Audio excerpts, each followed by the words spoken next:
rather than talking about just the same things back and forth, back and forth. Anyway, that's my opinion. Madam Mayor, to that end, I would move then to substitute the amendment that I put forward here for Mark's amendment, and the effect of that would be to direct that articles of dissolution be filed with the Secretary of State, and whatever paperwork we would need to file with the Internal Revenue Service be filed. And I believe that's the proper procedure. Both the state and the federal. Right. All right. Vice Mayor? I'd be fine with that as long as we change the effective date of the item from the 15th day of September 2024 to 2026. That way the next council can figure out what to do with this. And if we do nothing, it automatically dissolutions or dissolves itself. Yep. That should be 2025. Oh, I see. Actually, no, you're right. I prefer September of 2027 then. That would be my preference.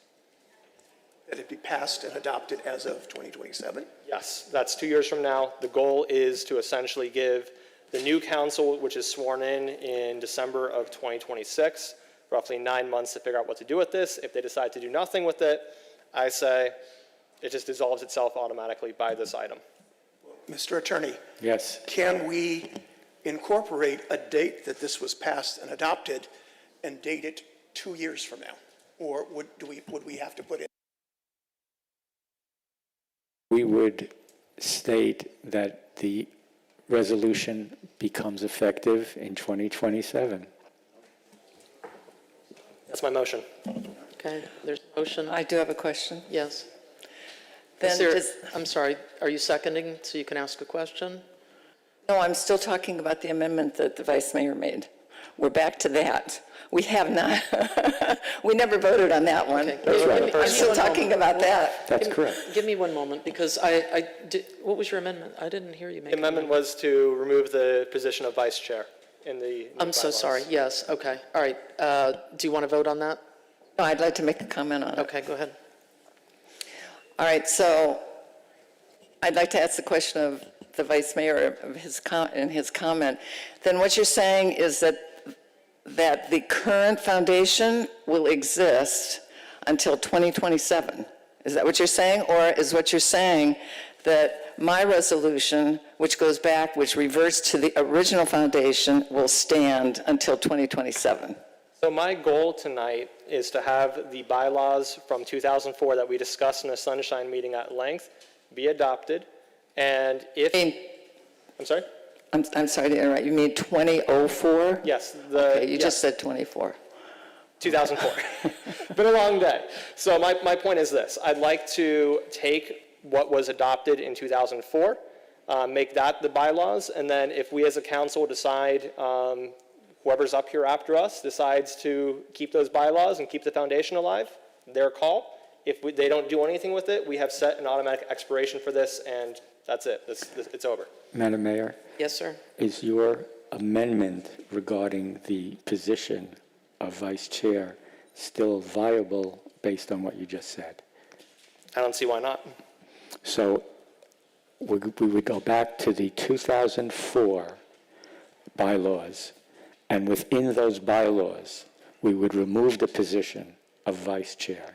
Yes, and then the second thing we would do is pass what was put in here, but with an effective date, or of what Mr. Cody brought, but with the effective date of 2027 instead of 2024. That's what I'm doing. And as far as the day we actually pass this, we could have a little footnote saying the date of the vote. That's it. That would be my motion. That's how I would amend it, and I'm seeking a second. Second. A discussion? I'm still a little bit confused, to be honest with you.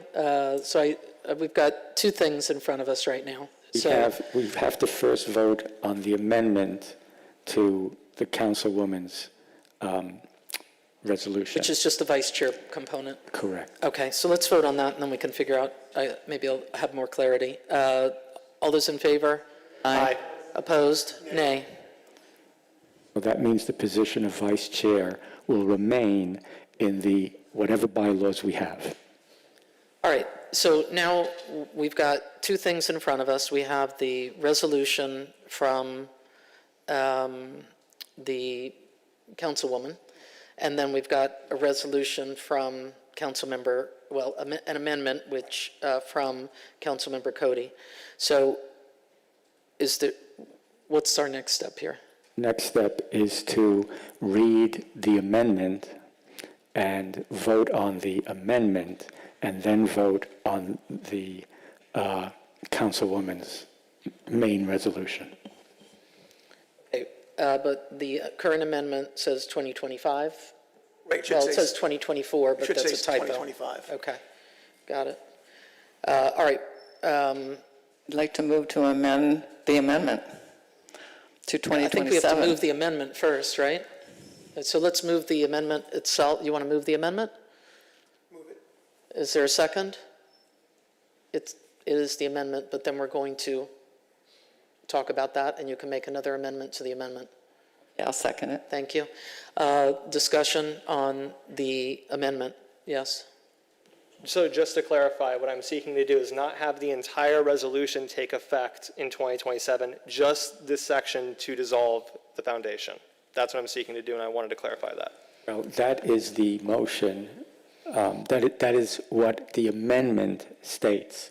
So you have to vote on whether that amendment will be effective. Got it. Very good. Okay, are there other questions on the amendment, or are there any changes to the amendment that is being proposed by Councilmember Cody? Councilmember Fiore? Yeah, thank you, Madam Mayor. I just, my thought is just shut this down today, close it down and give the money to charity. I've been on the council the first time, 2010, it was the same $6,000, nothing happened.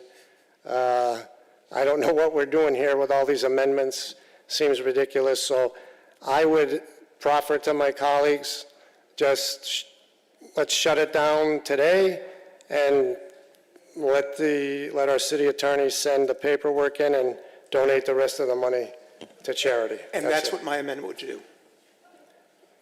Okay, then that's, Okay, yeah, so then this, that's what I'd be in favor of. right, the amendment that I'm sorry, I'm saying council members, I forgot, directors, sorry about that, that Vice Chair Cody said has proffered is to strike the contents of the resolution that was in our packet and replace it with this. The only thing that I see that is, and we'll say this is a Scribner's error, right, is the date, because Yes, that was that's from just the a Scribner's past. So the Scribner's error, that would change to 2025. So, is that correct? Okay. Correct. I'm in agreement with Councilmember Fiore that we just close it out today and figure out, you'll come back with us, if this passes, you'll come back with what happens with the distribution of funds. Yes. The little funds that we have there. Yes, we will move the funds into the general fund, and then you could decide how to just spend that portion. Great, and I'm just going to say, because I know we have some folks from the public here, good evening. For those that didn't come in at the beginning of the meeting, this is a foundation meeting, and you can figure out the rest from there, the dialogue that we're having as it relates to the Palmetto Bay Foundation. And what I just said makes me realize, could you add that to your resolution, that to move the money into the general fund with the proviso that it is exclusively to be used for charitable purposes? I make that amendment to my amendment. Okay, there's a motion to add to the existing amendment proffered by Vice Chair Cody to move the remaining funds into the general fund to be used for charitable purposes only. Okay, yes, Vice Mayor? Later. I'll second that. Oh, it's been seconded, all right, thank you. Discussion, Vice Mayor? Yeah, I mean, if we're having a discussion about charity, I'd rather we just designate that charity tonight. One charity that I have in mind is the Miami Waterkeeper. They do amazing work for our Biscayne Bay, and I think that would be an appropriate charity to give the remaining funds to. So I proffer that instead of charitable purpose, we strike that and replace it with Miami Waterkeeper, which is a 501c3. That's your motion, is there a second? Second. Okay, discussion on amending the amendment to say that the remaining funds would be moved to Miami Waterkeeper or donated to Yeah, Waterkeeper. Madam Mayor, I think that's well said, but I would think the remaining money should be divided up among the 5 council members here and the charity of their choice. Like for me, you have the Miami Diaper Bank. For others, you may have something else.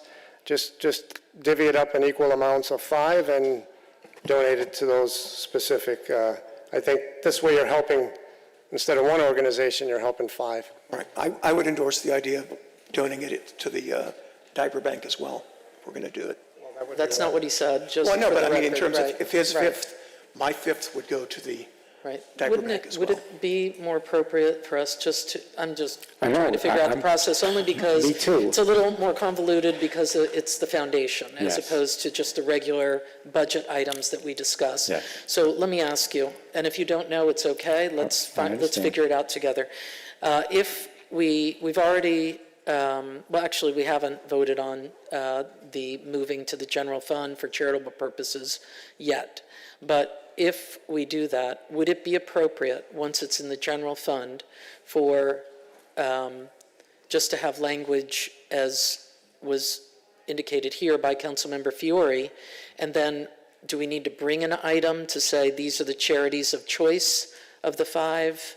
I think that it would be okay legally to move the money into the general fund, and each council person would give direction to the manager Okay. for 1/5 of that to go here, 1/5 of that to go there, if that is in fact what you pass. Okay. I'm kind of lost as to where we were in the process here, but in terms of just the procedure. So we have an amendment. Have we agreed? We need to vote on, we're amending this. Is Okay, charitable. right. Yeah, we actually have a double amendment to Steve's resolution. Okay. Can you repeat it for me? Well, one would be to have the money that is still within the foundation moved to the general fund. That's number one. And then number 2 would be that each council person, who would then be a council person and not a director, that each council person would inform the manager, not speaking among yourselves, as to where you would like your individual contributions to go. That's the amendment to his resolution, which is on the floor. Gotcha. Can we double those up and vote on both of them Yeah. at the same time? Yeah. Or, okay. Yeah. Vice Mayor? Very brief question. Is there a way, I mean, I don't know how long it'll take to do this, but I know that Give Miami Day is coming up very soon, and I'd like to see if we can somehow donate it during Give Miami Day so that the funds have a match to them. Is that going to be a possibility? Council agrees. So idea. we now have a third thing to put into his resolution. Well, we can just put before,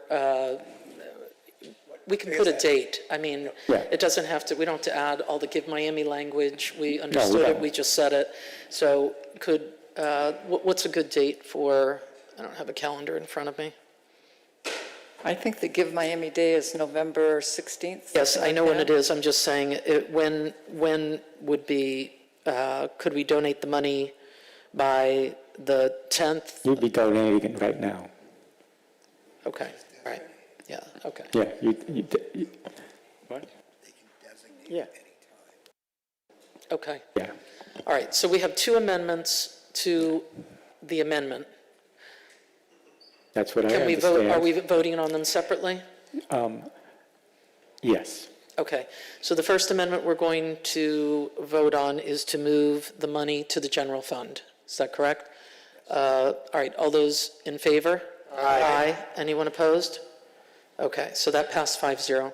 The second amendment is to then allow, I don't know exactly how the verbiage, but to then allow each council member to instruct the manager of the charitable organization they would like 1/5 of the monies, remaining monies to go to, and that be done by October 10th. I'm just making up a date, but it's right around the corner. I mean, Okay, we'll put that in the resolution.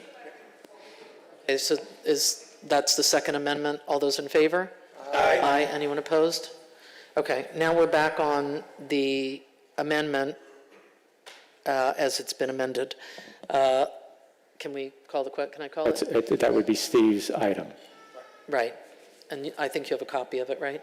Okay, all those in favor of striking the contents of the original resolution and replacing with the amendment proffered by Vice Chair Steve Cody as it has been amended, please indicate by saying aye. Aye. Opposed? No. Okay, so you were yes. 4-1, okay. All right, so I think you're out of business. we're out of business. Okay. Well, don't we have to pass then my amendment? No, Or because- his eliminated my amendment? Right. All right, good, we're out of business. Okay, can I get a motion to adjourn then? Move it. Is there a second? Second. All those in favor? Aye. Anyone opposed? All right.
Nick, I think it's on the counter.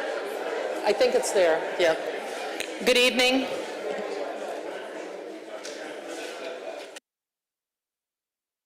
Hey, everybody, and good evening. Thank you. Thanks for getting quiet so quickly. A few things. We're actually going to start right now. I'm going to open the meeting. I need the doors to remain open at the back of, yes, if you would, or at least one door. This side over here is fine. Could we have both doors open? Yeah, do you mind? Yes, I can see. Thank you. All right. Good evening, everybody. My name is Karen Cunningham. I'm the mayor of the Village of Palmetto Bay, and I am opening our zoning hearing for Monday, September 15th, and we're almost right on time, 7:01 p.m. With that, Madam Clerk, please call the roll. Mayor Karen Cunningham. Present. Vice Mayor Mark Meritzer. Present. Councilmember Patrick Fiore. Present. Councilmember Steve Cody. Here. Councilmember Marsha Matson. Okay, I'm going to read the decorum statement. Excuse me. I'm going to read the decorum statement in just a minute, but we're not going to have any of the calling out, yelling out. So I'm going to just tell you now like a first grade teacher would, I'm sorry. And I'll read the decorum statement in just a few moments, but please, it's a business meeting. You'll have an opportunity to speak. I'm so sorry. Did you get everybody? I did. Thank you. Quorum is met. Thank you. With that, I'd like to call to the podium my dear friend, resident here in the Village of Palmetto Bay, and what I consider a spiritual advisor, Sammy Flores with Christ Fellowship. Sammy? No applause. We can give applause to God, but I'll remind you in a few minutes that we're not going to applaud or boo, so thank you. Sammy, the mic's not on. Yeah, thank you. No, not yet. You're going to get an assist right now. Thank you. I was born too many decades ago. I didn't even know how to push. I want to just, we're going to open in a word of prayer, but what I wanted to say is that nothing that I say tonight is going to make any difference. However, the Word of God speaks in authority. And so the prayer I'm going to offer is really, I'm going to read some scripture to you as I offer the prayer to you. Amen? Okay. I'm going to begin by just reading a portion of the prayer of Francis of Assisi, and he says this: Lord, make me an instrument of your peace. Where there is hatred, let me sow love. Where there is injury, pardon. Where there is doubt, faith. And where there is despair, hope. Where there is darkness, light, and where there is sadness, joy. And with that, let us pray. Heavenly Father, we thank you that you hear our prayers. And you tell us in your word that we have not because we ask not. So tonight, we come before you asking that you would guide this meeting, that your presence would be evident, and that peace, love, compassion, and grace would reign supreme. And I pray what it tells us in the book of Ephesians chapter 4, and it says that we should not let no corrupt talk come out of our mouths, but only such as good for building up as fits the occasion, that it may give grace to those who hear, and to not grieve the Holy Spirit of God, by whom we were sealed for the day of redemption. And let all bitterness and wrath and anger and clamor and slander be put away, along with all malice, and be kind to one another. And I pray, Lord, that we would be tenderhearted, forgiving one another as God in Christ you have forgiven us. And I pray, Lord Jesus, that tonight each person that speaks and those that lead this meeting tonight, Lord, that we would not be anxious about anything, but in everything, by prayer and supplication with thanksgiving, we make these requests made known to you, so that your peace, Lord, the peace that passes all understanding, will guard our hearts tonight in Christ Jesus. And now, Lord, we ask that your peace would reign supreme in all of us tonight, and that, Lord, you would be with us. We ask all of this in your precious and holy name we pray. Amen. Thank you, Pastor Flores. If I could, Mr. Colonel Morano, I know you're going to leave that door open, but could you all turn the volume down on the TV in there just a little bit, because I can hear it it's a delay. Yeah, if you could mute it, that would be great, just because it's a little bit distracting. Thank you. All right, with that, if I could get everybody to please stand, and David Greenwell, could I have you lead us in the pledge?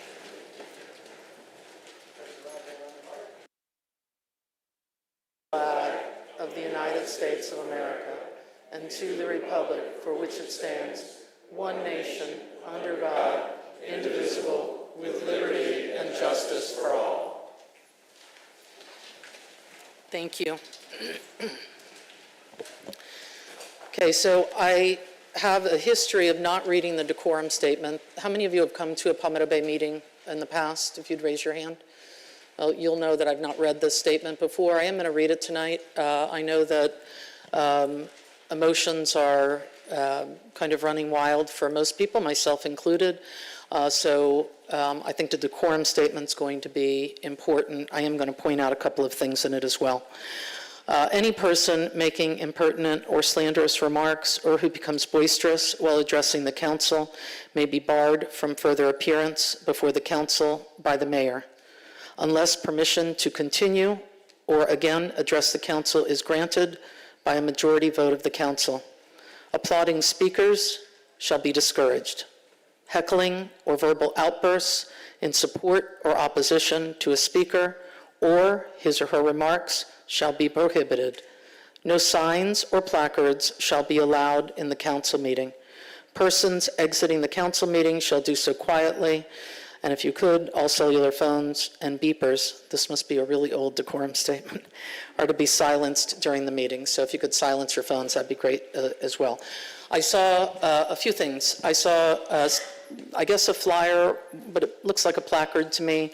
If you were holding a white paper like this young man right up here, I would ask you, if you could just fold it up, because we're not going to hold those up in here. And if you do, well, I'm sorry, sir, you want to break the rules right out of the box? I said, no, we are not going to hold up signage. Thank you. I'm not going, we're not going to be yelling out from our seats, but I think that, and then this camera, Mr. Singer, I'm going to ask you to move it to the back with the media, please. Thank you. Thanks so much. And then to our police officers, I know we'll have some folks, there'll be some movement, I'm sure. If there's folks trying to get in, I know we have a lot of media here. If you could just, make sure that folks are able to come in and fill in whatever the remaining seats are. Okay, so I know we have a lot of individuals that are here tonight to address the horrific act of violence that occurred last week, the assassination of Charlie Kirk. And then subsequently the actions taken by a council member, Councilmember Steve Cody, and you each will have the opportunity to speak. I'm asking the attorney just to listen carefully, because he's going to help me with whatever perhaps I may forget. But in that sense, when you come up to speak, if you're able to possibly hear what others are saying, and you support that position, or you just want to give us a position, whether it's I support resignation or I don't support resignation, if you can condense your comments, that would be great. If you could make sure that the comments that you are giving are directed to the council, not one individual council member. If you could also make sure that you're looking at us when you're giving your comments. I know periodically people they don't like to have their back to you, so they like to turn around if you direct the comments to us. Currently, there are no items directly related to the incident from last week. However, if I could, Madam Clerk, if you would distribute the item that I would like to add to the agenda. So while she's doing that, and I made additional copies, you may have to share, but let's see if the council accepts the item first. Normally what happens is we just address the items that are on an agenda. And as I mentioned earlier, tonight is a zoning hearing. So what you see on the agenda is 3 items dealing with zoning in the village of Palmetto Bay. They're administrative items. The item that's being distributed right now for my colleagues to vote to place on the agenda is a resolution of the mayor and village council of the Village of Palmetto Bay, Florida, censuring Councilmember Steve Cody and requesting his resignation for his Facebook post on September 11th, 2025, for public statements inconsistent with the expectations of office and providing an effective date. And it's sponsored by me, Mayor Karen Cunningham. So if you'll just give me one moment, I'm going to see if I can get this particular item on the agenda, and then we'll kind of move forward through the rest of the meeting. Have I missed anything thus far? No, your comments are well taken. There are even Robert's rules discussing decorum. And all I would ask is that I know that it's a very heated item, but to be as polite as possible while expressing your concern over the action. And additionally, I do want to clarify this as well. The action that we potentially, well, actually, give me one moment and let's see. Council members, you have an item in front of you that I'm proffering. I'm open to co-sponsorships. If I could get a motion to move it to the agenda. Yeah, I'll motion to move it. Is there a second? Second. Okay, all those in favor? Aye. Anyone Discussion. opposed? Okay, hold on one second. Yes, discussion. Yeah, I just wanted to double check. This item, can it be added to the very front of the agenda before our other regular business, or would this be at the end? That is up to the what I was mayor, about to say. and I believe that was the mayor's intention. Yeah, I was just about to say we'll move it to the top of the agenda, but all those in favor of moving the item onto the agenda? Aye. Anyone opposed? Okay. So, Madam Clerk, our agenda for the zoning hearing starts with item 4A. If we could bump A to B, B to C, C to D, and place this as item 4A. Additionally, if you could, if I could get either a police officer or a staff member I brought copies, that way we don't have everyone getting up and sitting back down. If you could, I see people are holding it already, so that was great. If you need a copy, if you could just raise your hand and somebody will come by, or a neighbor sitting next to you will share it with you. Okay, we have additional copies if they're needed. All right. Okay, so at this time, we're going to take requests, petitions, and public comments, but let me explain, if you haven't been to a council meeting. This would normally be for items not on the agenda. We have an item now that will be on the agenda. It's item 4A, to discuss censorship and resignation of Councilmember Cody. So this would be any other thing that you feel like you need to speak to us about.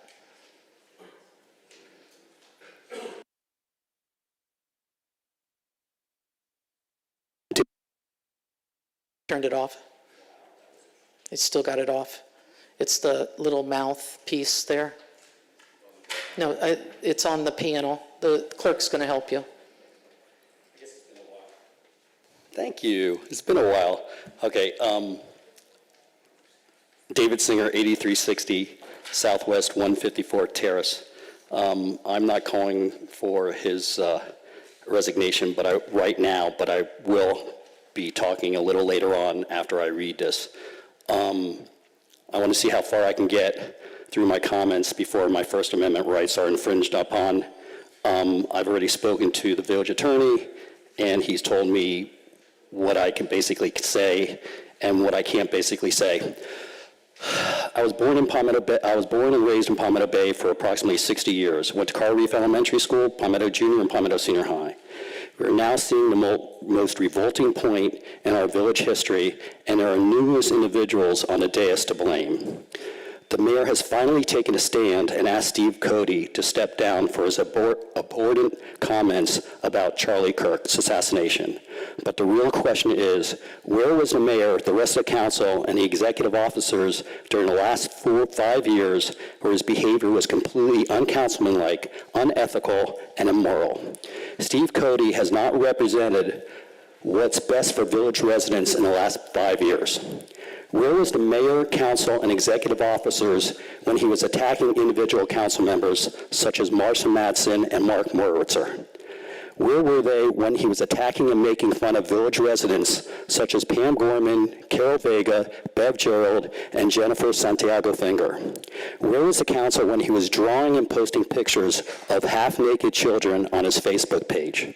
Where was the council when he was refusing to pay taxes to the village but voting every time to raise taxes on other residents? Where was the council when he declared bankruptcy 3 or 4 times? Where was the council when he was working the system to stay in his house for 8 years while his house was in foreclosure? Where was the council when he was running an illegal pack out of Miami Beach? Where was the council when he was losing his Florida license due to theft? Where was the council when he was costing the village of Palmetto Bay thousands and thousands of dollars in attorney fees for lawsuits that he was directly responsible for? Where was the council when he was harassing my ex-employer and I begged the village attorney and mayor to get him to stop? That's more future litigation that the village will be paying for. He has so many other vile acts unfitting a Village of Palmetto Bay representative is unbelievable. Not only did certain individuals on the council not say one thing, but they also condoned it. He was their guy doing their dirty work. Last week was the first time I've ever seen politicians from both the Democratic and Republican Party get together and actually agree. They came together in one voice and said, Cody must go. He is unfit to serve. Non-action on Steve Cody's behavior will be Mayor Cunningham's legacy. I look at Palmetto Bay, and we are a lightning rod all over not only South Florida, but the village of Palmetto Bay, United States, and internationally. Steve Cody must go. He cannot stay in office for the next 3 years. God only knows the additional damage he will do to this village. Mute the mic. Thank you. And, we're not going to applaud. Thank you. Thank you. Yeah. This is fine.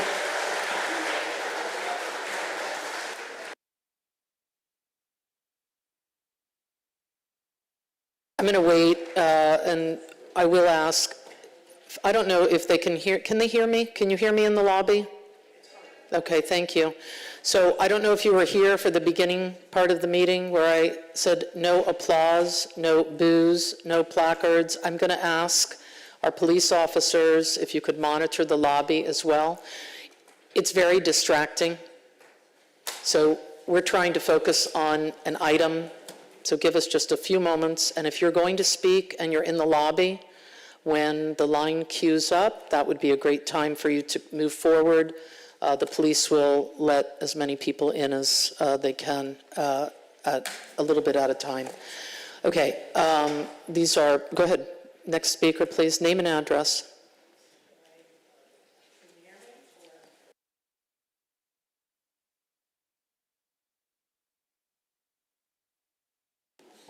Okay. Madeline Roman, 9383 Southwest 182nd Street. I'm here to talk about the council, and in particular, how it has conveniently ignored inappropriate behaviors from individual members of the dais, but will be the first to chastise the constituents when they utter a name or a position of a single member of this administration. This body has refused to call those actions out for 6 years. It isn't the only administration to ignore this type of antics. Sadly, it isn't. That said, I know I'm not alone when I say all of you should be held accountable as well by choosing not to act. Using your voice now, when it's finally being recognized outside of our municipality, is a voice of convenience and completely self-serving. We shall see what occurs, because I'm confident there will be signatures to go around to demand a recall election. By my count, the most recent action borders on crossing the line of 3 of the 7 items that can trigger that function. This completely undermines the council's ability to function, and it's apparent to have impacted the community's trust. Rather than serving the interests of residents, the root cause to having the gallery as full as it is today has chosen to engage in conduct that distracts from governance and diminishes public confidence. We've heard words in the past that were certainly challenging, were likely not going to be fruitful, but were still desired by the constituents. They asked you to do something, and you regularly said, "We will do what the constituents ask." Well, today, we are asking that you hear us. That's what we're asking. Thank you. Thank you. Next speaker. Don't forget, this is for items not on the agenda. If we're about to hear an item that deals with some of these comments, so just repeat that again. Go ahead. Name and address, please. Can't hear you. Aljon Farquharson, 7740 Southwest 168th Street. I just wanted to say that I hope this ordeal has taught everybody in this dais two things, that residents aren't powerless and that council people aren't untouchable. For too long, we've been dealing with shady decisions, and this council member just last week was calling other council members fascists up here. The discord in this room is unbelievable, and I don't think any of that represents the families of Palmetto Bay. And I just want to say that beyond if he resigns or not, I think residents should all come together and get 10% together and recall him. So thank you. Have a good evening. Next speaker, please. Thank you all. I appreciate that. Thank you. Good evening, everyone. Name and address, please. My name is Alex Fagans, 17775 Southwest 82nd Avenue. I come before you today not as a Republican or a Democrat, but as a father, a stepfather, a brother, a son, a grandson, and most importantly, a human being. I genuinely feel sorry for you because you are unwell, not physically, but mentally and spiritually. Still, it is not my place to judge you. Sir. Okay. That responsibility belongs to God. I recognize that you have a First Amendment right. Okay. Okay. But calling somebody mentally unfit, okay. Okay. It won't happen. Thank you. Today, I want to address why Steve Cody's history and recent actions make him unfit to continue serving on the Village of Palmetto Bay Council. Steve Cody once had a promising career as a lawyer. However, his professional life took a serious downturn when his law license was suspended for misconduct involving dishonesty and mishandling client matters. Since then, he has never regained his license, raising questions about his integrity and judgment. More recently, Cody's conduct as a councilman has been marred by ongoing personal and political conflicts, including suing this very village of Palmetto Bay, engaging in profane disputes with fellow council members, and fostering division rather than unity in a community that needs cooperation. The final straw came when Cody made a highly offensive social media post mocking the tragic assassination of Charlie Kirk, calling it a fitting sacrifice. This insensitivity shocked and hurt many in our community, including myself, leading leaders from Miami-Dade and even the state attorney general to call for his resignation. Despite apologizing, Cody refuses to step down. Leadership is not just about holding office. It's about embodying respect, compassion, and responsibility.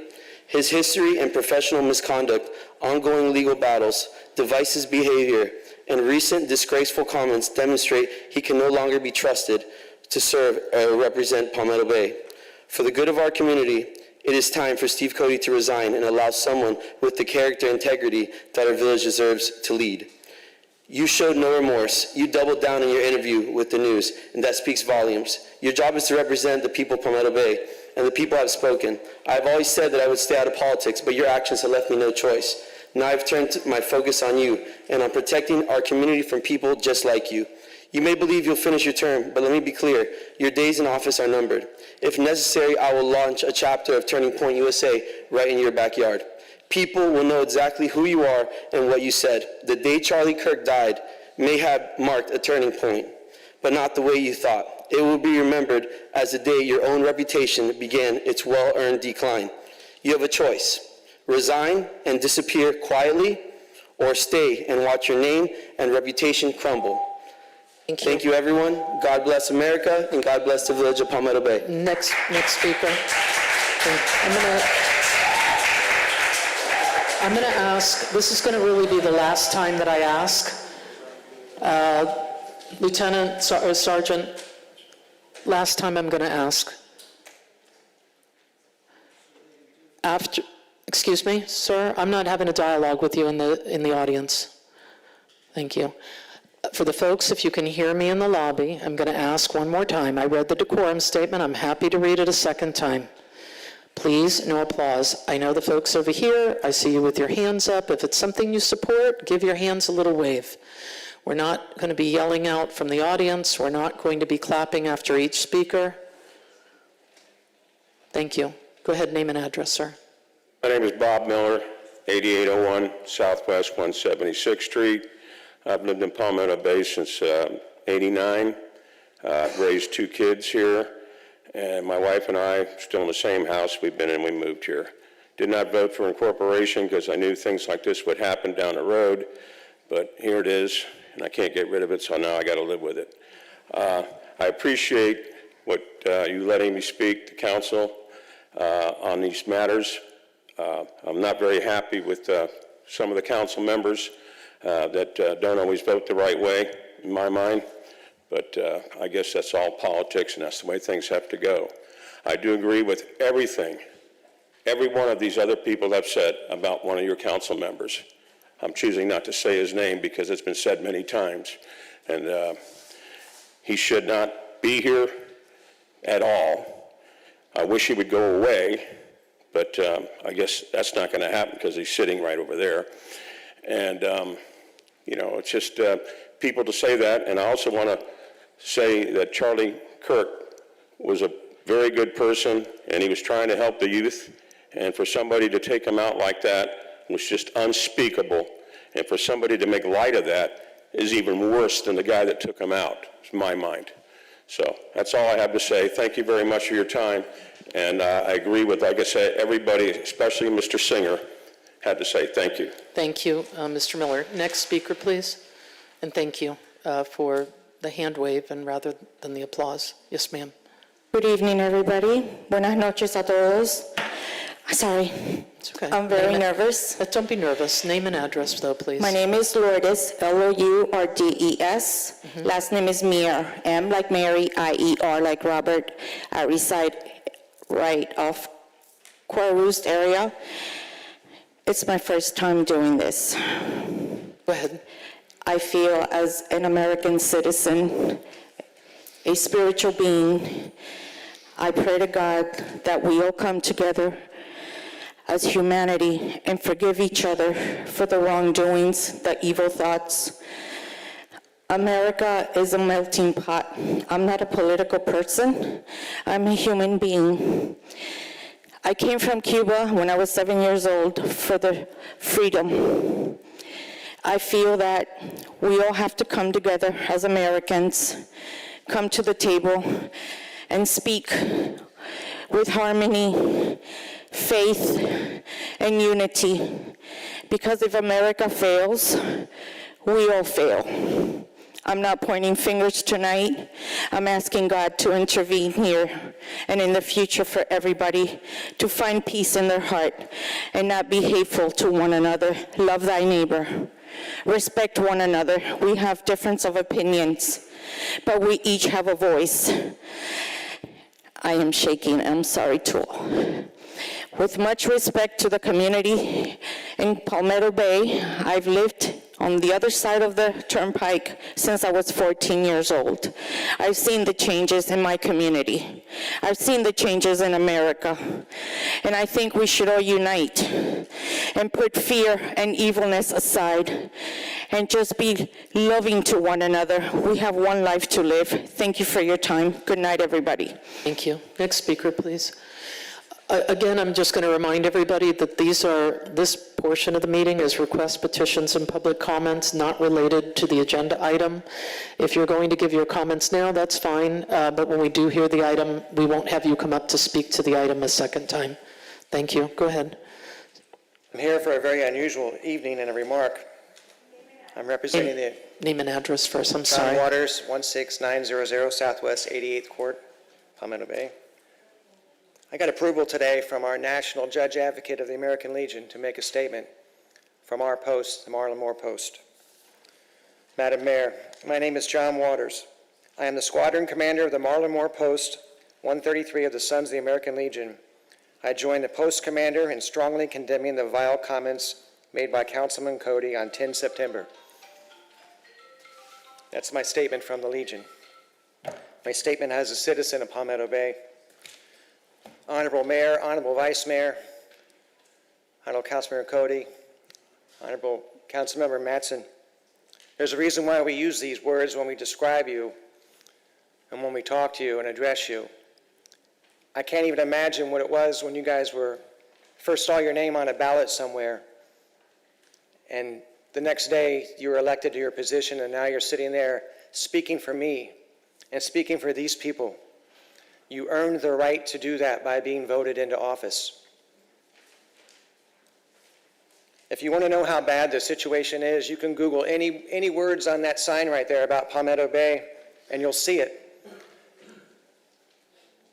It's overwhelming, the shame that has been brought to our community by a single man. Of our lovely town by his bad behavior, and this is a history of bad behavior. This isn't just one thing. We're all guilty of sitting still, hearing it, knowing about it, and not doing anything about it.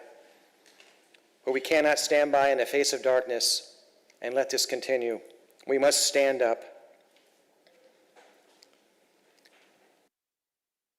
This is just the latest in a long line of tragedies committed by this guy right here against our town. The value of your political career is over. It cannot be salvaged. There is no way you can continue to be a useful member of this council after these remarks. If you had any respect for your friend the mayor and any other friends you have in here, you would resign immediately. You cannot continue. Thank you. Thank you. Next speaker, please. Thank you, audience. I appreciate that. Hi, your name and address, sir. Hi, Pascal Goldschmidt, 16800 Southwest 88th Court in Palmetto Bay. I come here to express my opinion as a physician who has spent 40 years of career trying to save the lives of my fellow Americans. I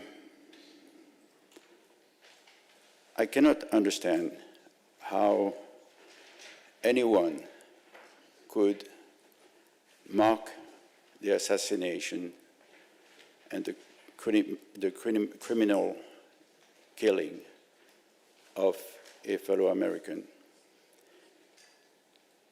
This is not about politics. This fellow American has a wife, has 2 kids. Kids that never will see their father again.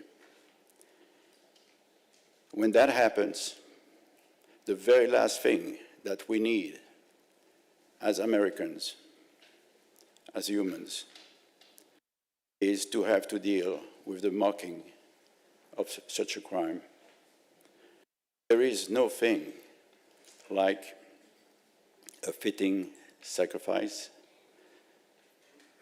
There is a human, a fellow American, who lost his life and left a wife as a widow and 2 kids as fatherless kids. Comments made by Mr. Cody were so irresponsible and so abnormal and dangerous for fellow humans that I totally support the resignation of Mr. Cody. Thank you very much, and God bless America. Thank you for your time. Next speaker, please. Hey there. Name and address, if you could, please. I got Lawyers. Kevin Pedersen, 8355 Southwest 162 Street, Palmetto Bay.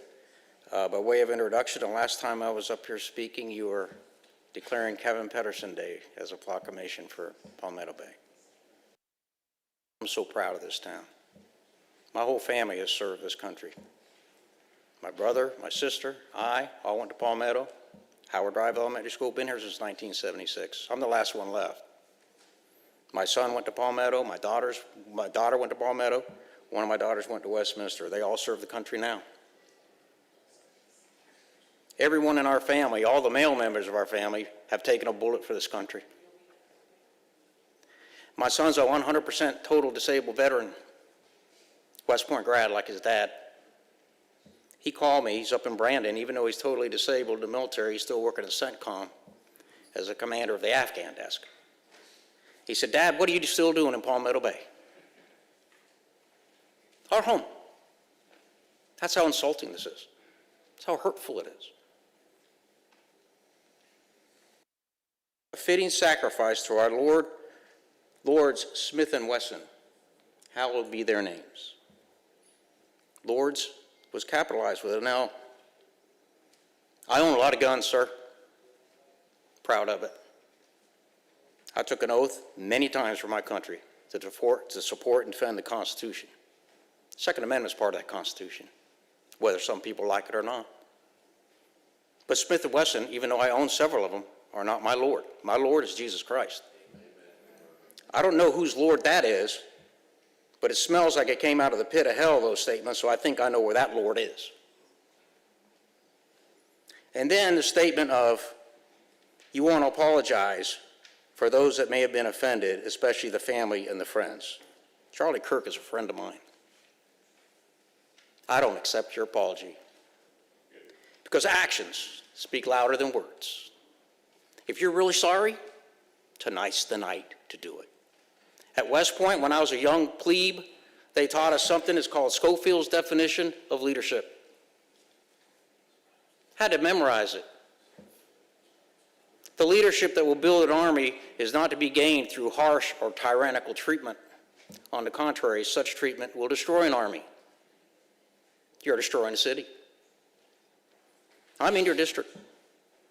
I must say I didn't vote for you. But you've lost the consent of the governed, and if you have any honor, in my humble opinion, you would step down. I'm sad to see this happen to our city.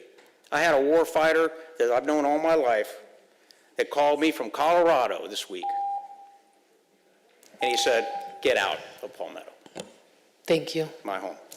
Thank you, next speaker, and thank you, audience. Thank you. Come on up. Yes. Andrea Costa Camps, 9741 Southwest 152nd Street. I am a Latina single mother. In the estimation of the left, that makes me a part of a marginalized class of people who must entrust themselves to the government's charitable compassion. However, to borrow a phrase once used by Councilman Cody, the ground is littered with the bones of people who underestimate me. The left has internalized that people like myself are victims of the American experiment. That ideology is poisonous. Instead of protecting a vulnerable class, it creates one by teaching helplessness. It also demonizes people like Charlie Kirk, who dare to believe that I can be exceptional if I am willing to be responsible and work hard. My life is evidence that Charlie was right. I started my life over again 3 years ago with about $300 in my car. Today, I am on a leadership team of a nonprofit organization that aims to bring Hispanics into the Conservative Party because we are the fastest growing demographic in the country, and especially today being the beginning of Hispanic Heritage Month, I want to make sure that the founding principles we inherited don't die with this generation. Liberty should be our legacy. I love the Constitution and the First Amendment, and not just for people who agree with me. The councilman had a right to say what he did, but that is not why I am asking him to step down. This is why. In response to his post, he told a reporter, if I had thought about it longer, I probably would have kept that thought to myself. I am not calling on him to step down because I don't like what he said. I am calling him to step down because that statement tells me that if given a second chance, he would have felt the same way, he just wouldn't have exposed it. If, even after all of this, he cannot see how morally corrupt it is to dehumanize and devalue the lives of people who don't think like him and think like me, then he cannot represent me fairly or adequately. That is why I am calling on Steve Cody to stand down. Even though I stand by that call, Councilman, I do want to say that your life has purpose and you were deemed worthy of creation by an all-loving God. You are offered forgiveness freely and completely, both by myself and him. Thank you. Next speaker. Yeah, thank you. Just hands up in the air. Thanks. Good evening. My name is Patricia Moore, and I currently reside at 8931 Southwest 156th Street for 22 years. And I'm neither condoning nor condemning, because in my mind, it was a post on social media. And what are we, as a village, allowing to happen right before our eyes? We, the villagers, have been admonished to not use the name of any individual member of our local governing body, so I'll address you all as the government. I'd like to quote deceased United States Supreme Court Justice Robert Jackson. The very purpose of the First Amendment is to foreclose public authority from assuming guardianship of the public mind through regulating the press, speech, and religion. In this field, every person must be his own watchman. Because our forefathers did not trust any government to separate the truth from the false. That's 80 years old. 75 years old, same justice. It isn't the function of the government to keep the citizen from falling into error. It's the function of the citizen to keep the government from falling into error. And so now I'll get to my point. Obviously, if not all of the villagers, most of the villagers here and online know what we're talking about at the moment, and at the moment it is a regretful post. But have we considered the context of the post? And have we considered that the post was not written by a member of the government, but by an individual on a social media platform, which, by the way, we all know, if you don't like what someone says, if you don't like someone's opinion, there are different options. Keep scrolling, unfriend, delete. We are taking a lot of time on a post. And the villager who made the post apologized. Shouldn't we acknowledge the apology? Because I believe at one time or another, every adult has at one point said something that they would like to retract. By the way, these aren't questions. These are thoughts that I am wondering, because we've been admonished not to ask questions in this forum. We've been told that you all get to ask the questions. So I'm not asking questions, I'm sharing some thoughts maybe the government should consider. Thank you. Next speaker. Well, the next speaker is coming up. I want to just recognize, I see State Representative Omar Blanco is in the back of the room. Thank you for being here this evening. Go ahead, sir. Good evening. Alexander Lopez, 7761 Southwest 180th Terrace. I got to give one of the council members a lot of credit, because for the first time in a long time, nobody cares who voted for whom. And everyone is united in just a bad choice that you made, okay? I forgive you, as many other people will forgive you. But if you take a look at the definition of council with our trusty AI assistants, it says it's a group of people to advise and to govern.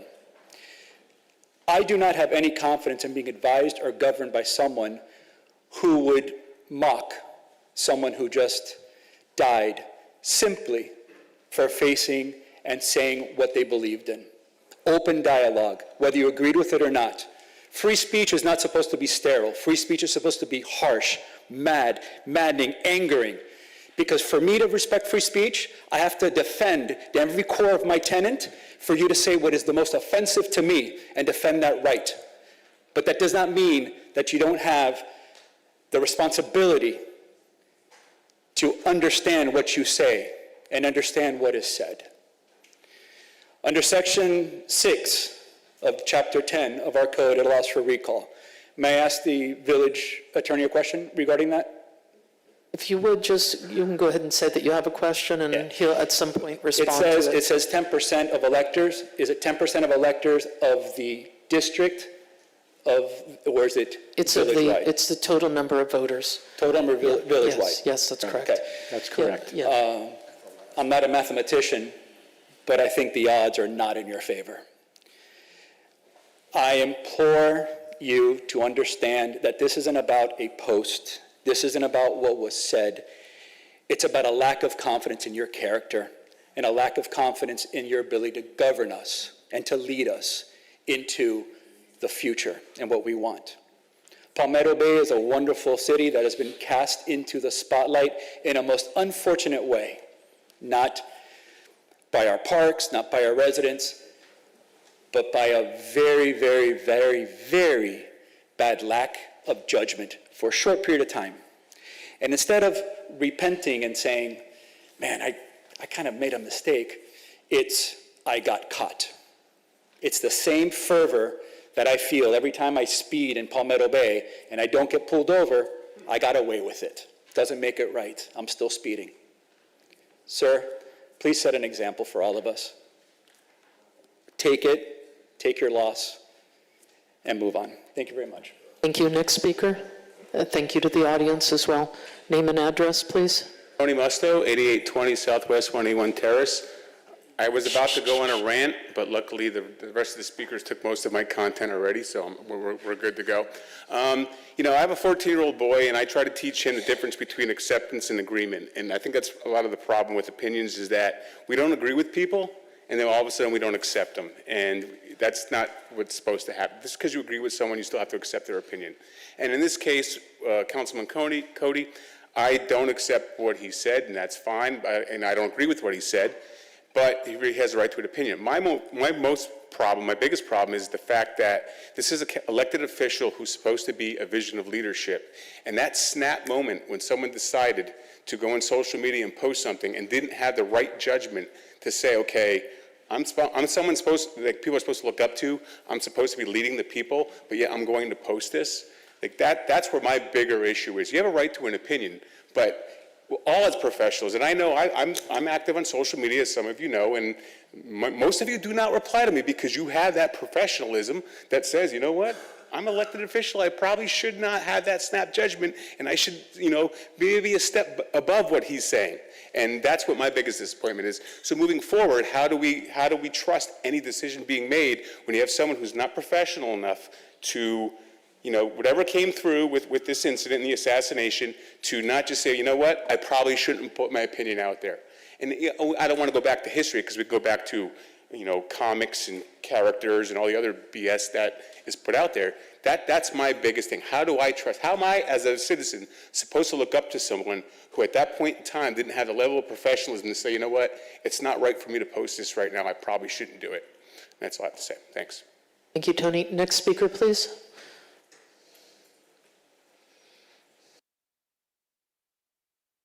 Jennifer Santino Finger, 14621 Southwest 78th Avenue. I moved here about 10 years ago, and I saw Karen's Coffee with the Mayor advertisement at Starbucks. I went, I attended, and I was hooked. Since I was born and raised in Miami, I was excited at having my thoughts heard and being part of a small village in a large city. It's come to the point now, though, where residents are reticent to share their thoughts, because if they are not in accordance with some people, they may be harassed or have things they hold dear to their heart voted against as retaliation. This has been happening for a while now. When I served on the Neighborhood Protection Committee, residents would reach out to us to address concerns on their behalf because they did not feel comfortable speaking alone. Can the village circle back to a tone of acceptance of different opinions of residents and have civility in their behavior? Definitely. But it would take total cooperation of all members and zero tolerance for misbehavior going forward. Thank you. Thank you. Next speaker, please. Name and address. Dunisi Boza, 18320 Southwest 86th Avenue. I've been a Palmetto Bay resident since 1986, so I grew up here. The one thing I wanted to say was, At the end of the day, being a politician means whether you agree or you don't agree with a situation like this one, you should bring people together and not further divide them. My husband served in the military so that we can all have our First Amendment right. But the First Amendment right is in case the government comes against us, that we can speak out against it. It doesn't give you the right for not having common human decency. I always tell my 18-year-old and my 14-year-old, what you write on the internet lives forever.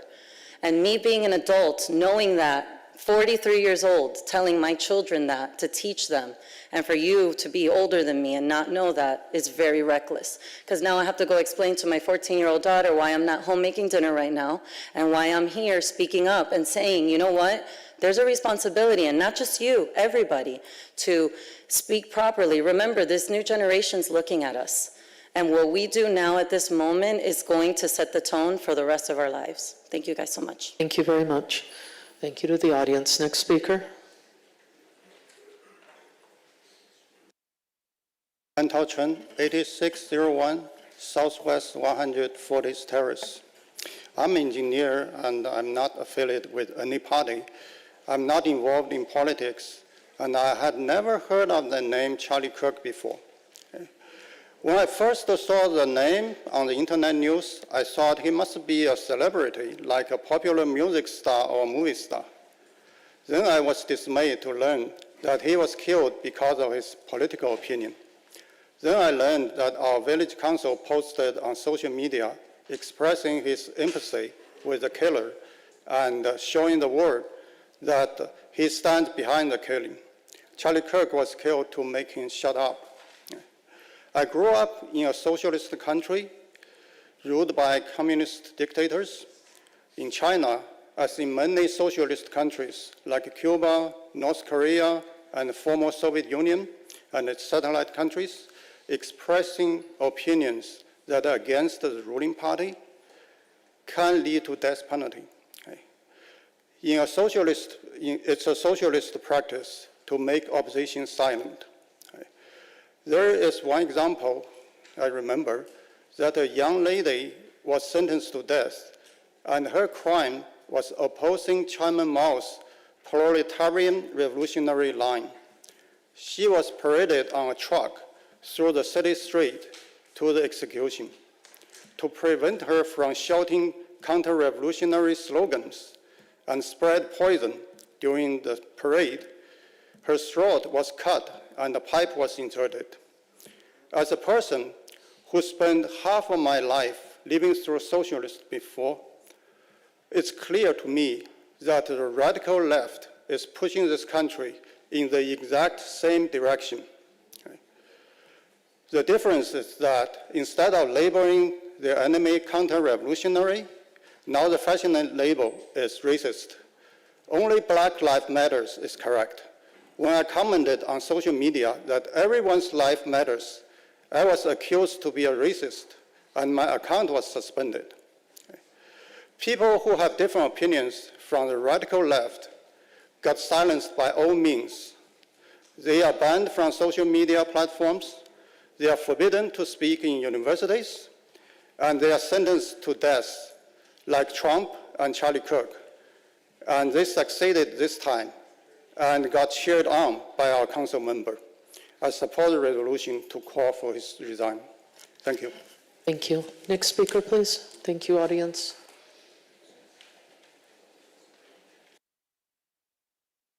Good evening. My name is Rodolfo Santana, 9630 Southwest 181st Terrace. My wife and I are immigrants, but more importantly, we're U.S. citizens. One of the things we love about this nation is free speech, the ability to voice our political opinions, engage in the exchange of ideas, and participate in the democratic process. Charlie Kirk was murdered for doing just that. He was assassinated in broad daylight in front of an audience by someone who hated him because of his political views. If we cannot agree that this was a horrific murder and that there's no room for political assassinations in America, we cannot have a country together anymore.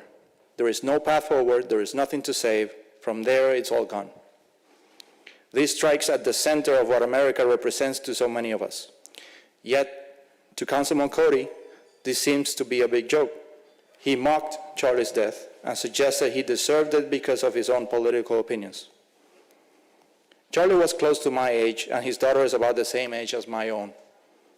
That day I came home and hugged my daughter and wept, because I know that somewhere Charlie's daughter is asking where her daddy is and when he's coming home. But to Councilman Cody, this may be just funny. I know honor seems to be in short supply nowadays in America, but in Palmetto Bay, it does not have to be this way. He has the right to say whatever disgusting or reprehensible things he may want, and to put the evil of his heart in shameless display. But this is unbecoming of our elected officials. To receive the honor of being elected council members, they are expected to be trustworthy, honorable, decent, well-meaning neighbors. Councilman Cody has brought shame upon his office and this council. He has embarrassed Palmetto Bay, and he has failed the minimum requirements of humanity and decency of his elected position. The only honorable thing left for him to do is to resign in shame. Thank you. Thank you. Next speaker, thank you to the audience. Yes, ma'am, your name and address. Mary Kirtland, and my address is 15300 Southwest 72nd Court. My statement is very brief, and it is this: the words that come out of a person's mouth come from their heart, and they defile them. Those are not my words. Those are the words of Jesus Christ himself. And Mr. Cody, unfortunately, your words have defiled you. And they have defiled your ability to be in a position of leadership in Palmetto Bay. And I call for your removal from office. Thank you. Thank you. Thank you. Next speaker, Miss Helen, come on up. Helen. Good evening, Helen Sando, 8260 Southwest 151st Street. And I'm reading something from this resolution that you passed out tonight.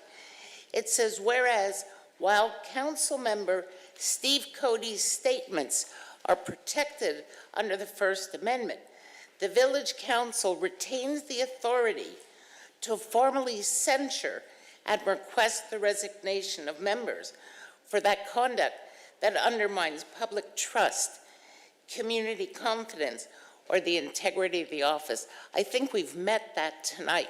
When do you plan to vote to get rid of this man? Thank you. Thank you to the audience. Next speaker, please. It should be on. Okay. Yeah, there you go. Fidel Barreto, 8860 Southwest 153rd Terrace. Living in Palmetto Bay since '94. Retired from the fire department, and I've been involved with this village as best I could. I've known everybody, most of you up there. You've all spoken with me, but I'm not going to sit up here and put all the stuff everybody's already said, because it's already been said. I will say this: you are disgraceful. You really are. What you have done cannot be forgiven. I don't forgive you. I wish you nothing but the best of luck for the rest of your life, because your days are numbered. Your days are numbered. I'm not going to sit here and bash anybody. Yes, ma'am.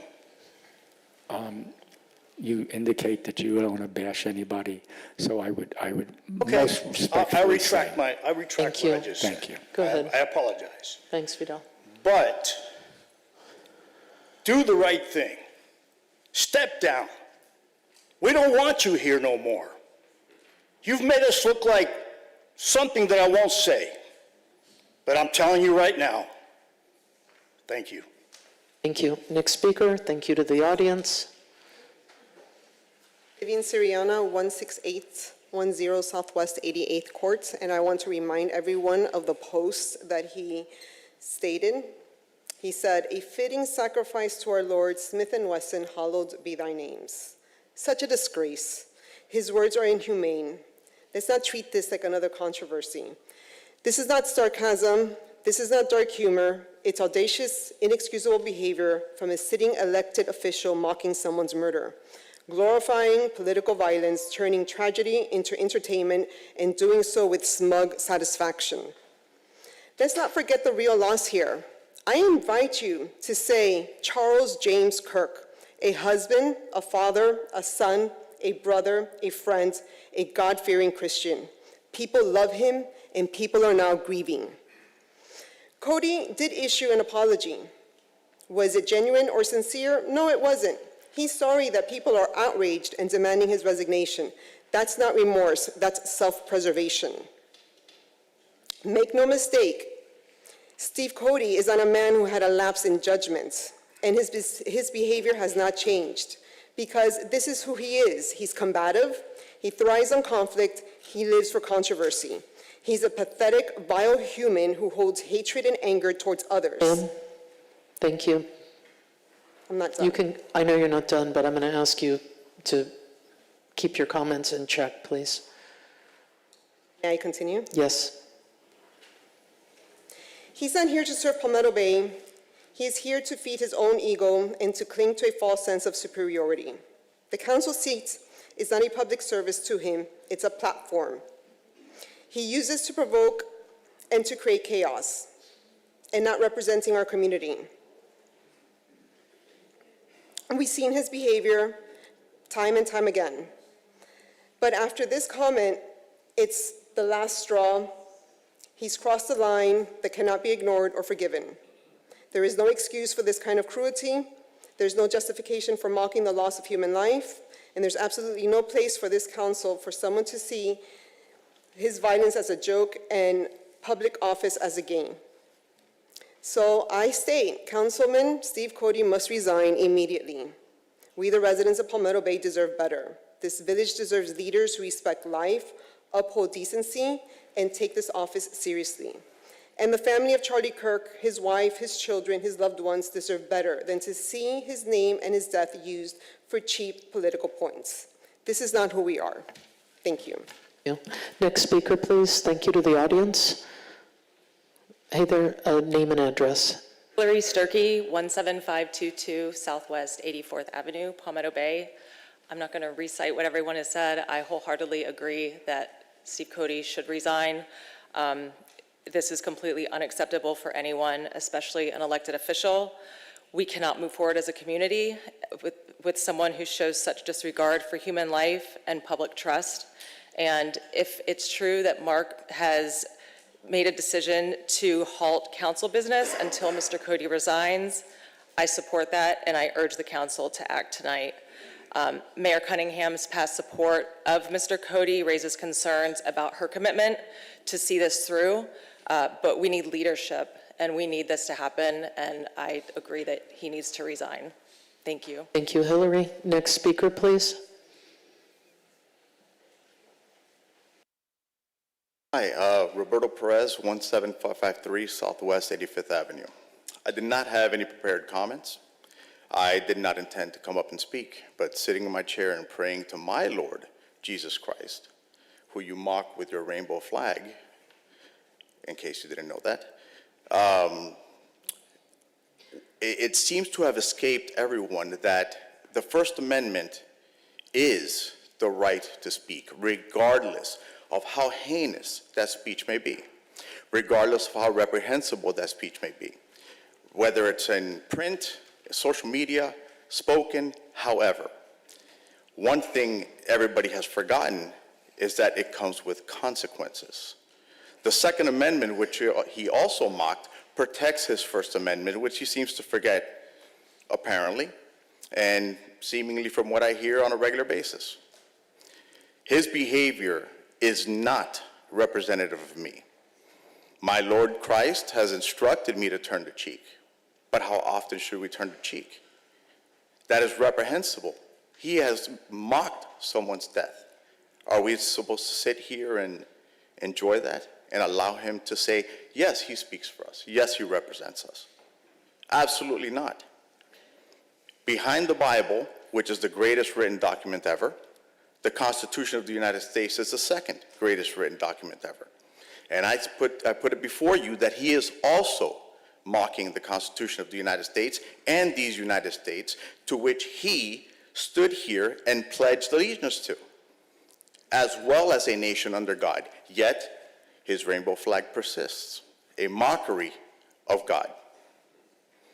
So I urge, likewise, a mockery of God. Thank you for mocking my Lord Jesus in front of my face. That speaks volumes about you, and I know how I will vote next time. I have nothing else to say then. Thank you. Next speaker, please.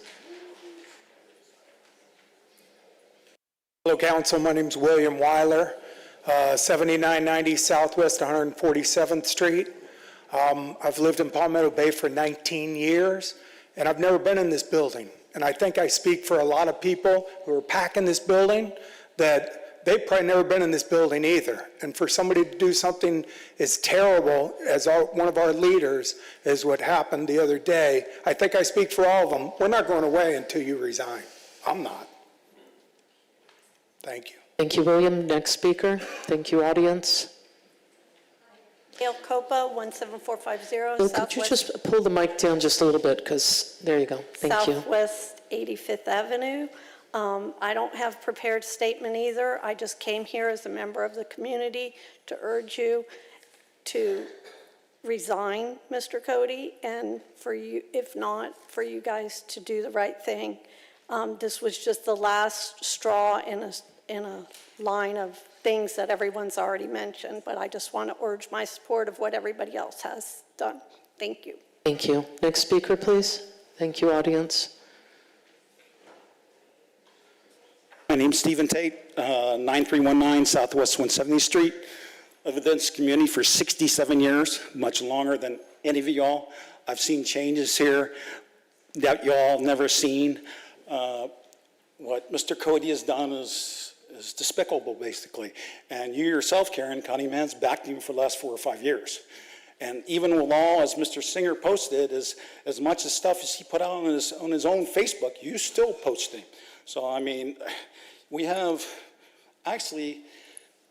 Steve, could you speak into the mic? So, sure, I'm sorry. I mean, we actually lost our trust in this whole council, to tell you the truth. I mean, if you look at, it's always the head who needs to be the person that takes care of everything, and I think we've really lost things for you, because you should be the one pushing this. You should have never supported this man in the first place. So I asked him resign. I will tell him that if he's going to stay, that he's not going to have a good time here. I'm not saying anything. I'm just the community itself will come after him. So again, I hope he resigns. And sorry, sir.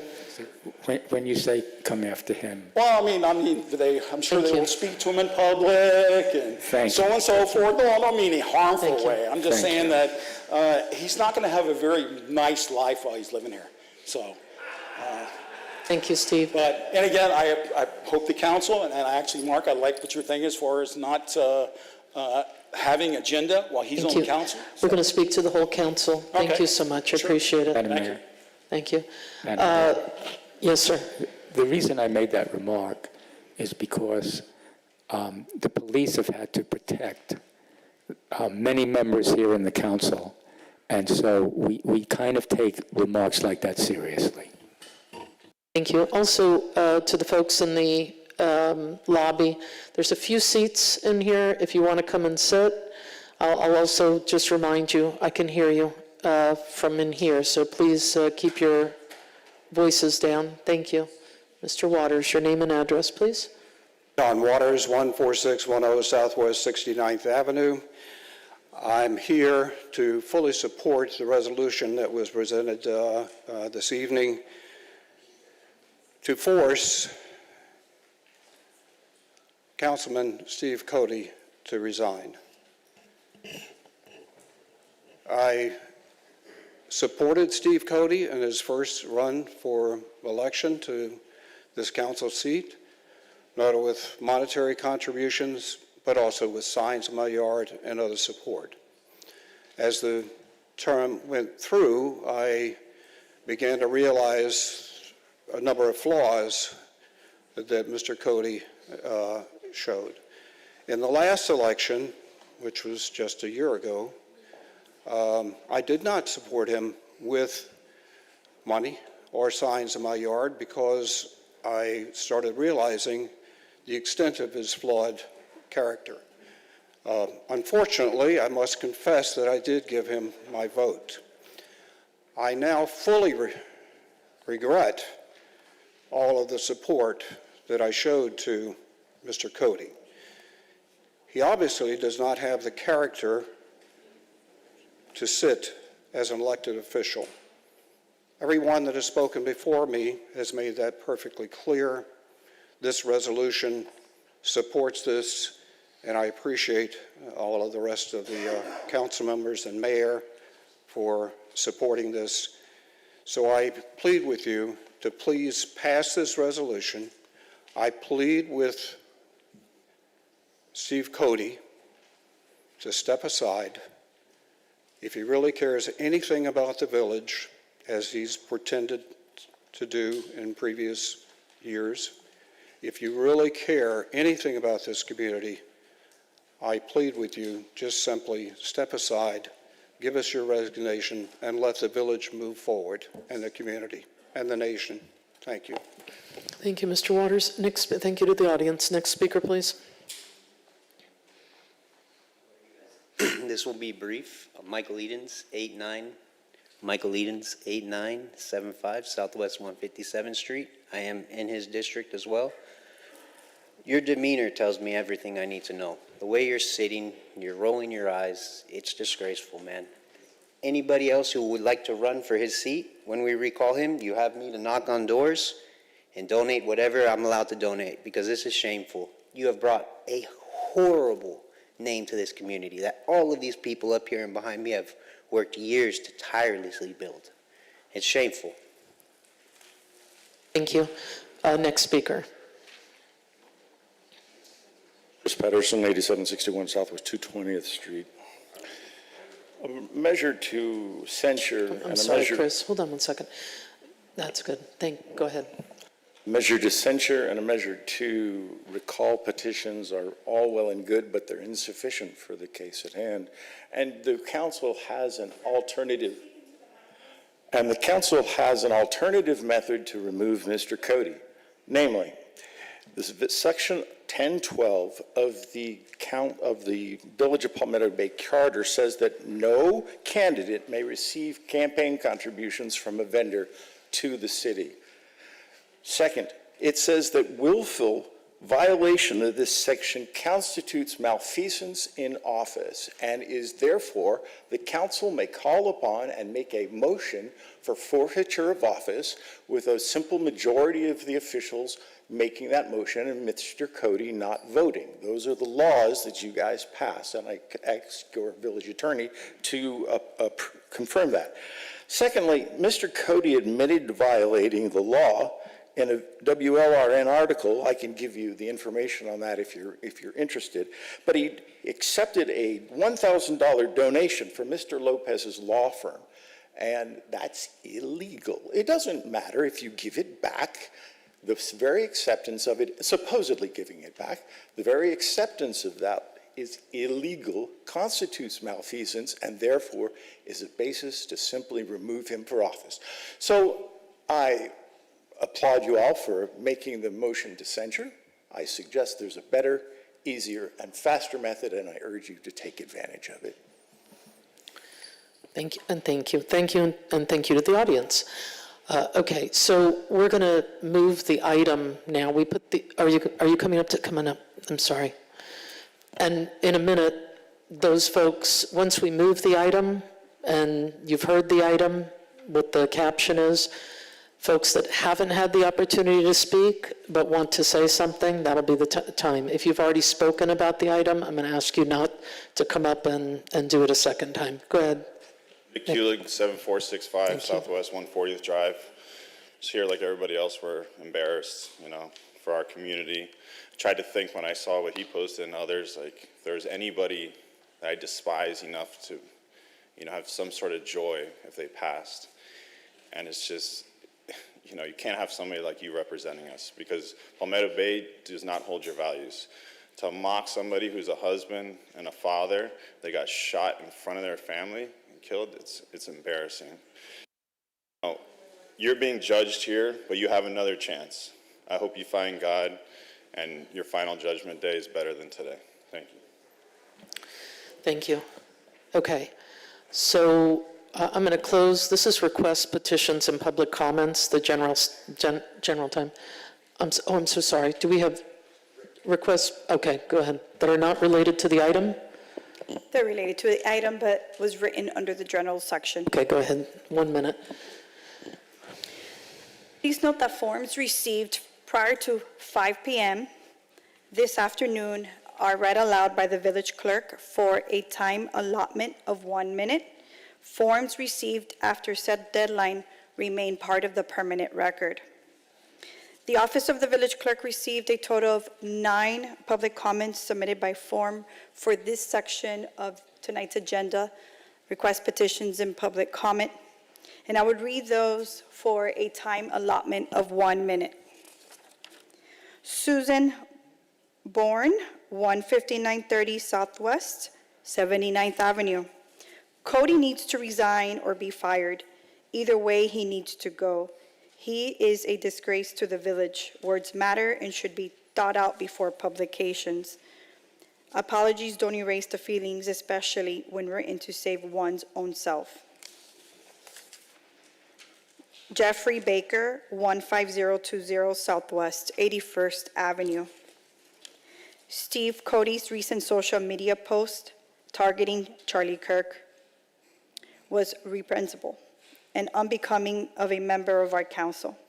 His remarks not only reflected poorly on his own judgment, but also cast our entire community in a negative light, drawing local, state, and even national criticism.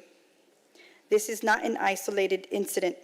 Mr. Cody has repeatedly engaged in unprofessional and childish attacks against residents as well as current and former members of the council. Such conduct erodes public trust, undermines the dignity of our governing body, and distracts from the important work of serving Palmetto Bay residents. Carolyn Sink, 14020 Southwest 72nd Avenue. Mr. Cody will never resign. He wants a paycheck and his benefits. He fails to recognize those things come with the obligation and the ability to refrain from personal, political, public statements that demean and embarrass the community. His posting was impulsive without regard to consequence. His apology was not for his actions. His arrogance leads him to believe that he cannot be removed from office for any reason. He has been rude to other council members. He is unpredictable and unprofessional. He has shown who he is and will do so again. Andrea Menkowitz, 15020 Southwest 81st Avenue. Thank you for your leadership on this issue and for calling for the resignation of Steve Cody. I too ask for Steve Cody to do the right thing and resign. The village of Palmetto Bay deserves leaders who demonstrate integrity, respect, and accountability, not one who mocks or celebrates the horrific assassination of someone because they hold a different political perspective. Pam Gorman, 14140 Southwest 72nd Avenue. Councilmember Steve Cody's vile social media post celebrating the assassination of Charlie Kirk has damaged the reputation of Palmetto Bay nationally. I demand Councilmember Cody to resign immediately. Steve Kreischer, 18201 Southwest 98th Avenue. The zoning meeting should be rescheduled for actually doing zoning business to a date after the mob mentality is done, has wasted business meeting time, and those of us not into the drama or photo ops could speak in person safely. Linda Miller, 8801 Southwest 176th Street. Steve Cody must step down and be removed from any further village business. Indoor pickleball needs to be voided and stopped from being built. Yes, the village of Palmetto Bay citizens and council members must respect different opinions and perspectives. However, one must be respectful in your public comments, including social media, to not speak with untrue and hurtful statements. D. Roy, 7623 Southwest 170th Street. I think we are all united in condemning political violence. Councilman Cody's personal post did not promote violence or hatred. His irony was misunderstood. He has apologized for poor judgment and said he did not wish to hurt anyone. Poor judgment in this matter is not enough to demand his resignation. He has a First Amendment right to speak his mind, and that needs to be preserved even if we disagree with him. I personally abhor political violence and have no reason to believe that Cody does not. We have been told that the whole world is watching us. Hyperbole aside, some of this attention seems orchestrated. The solution is not now to demand Cody's resignation. How will the whole world feel about us amending First Amendment rights? I firmly believe Cody should not resign and hope all of us on both sides of the issue can cool things down and look at our guiding principles. This public comment has the name and address exempt from the public record. No place for hate in public office. Nomination calling for Cody's resignation effective immediately.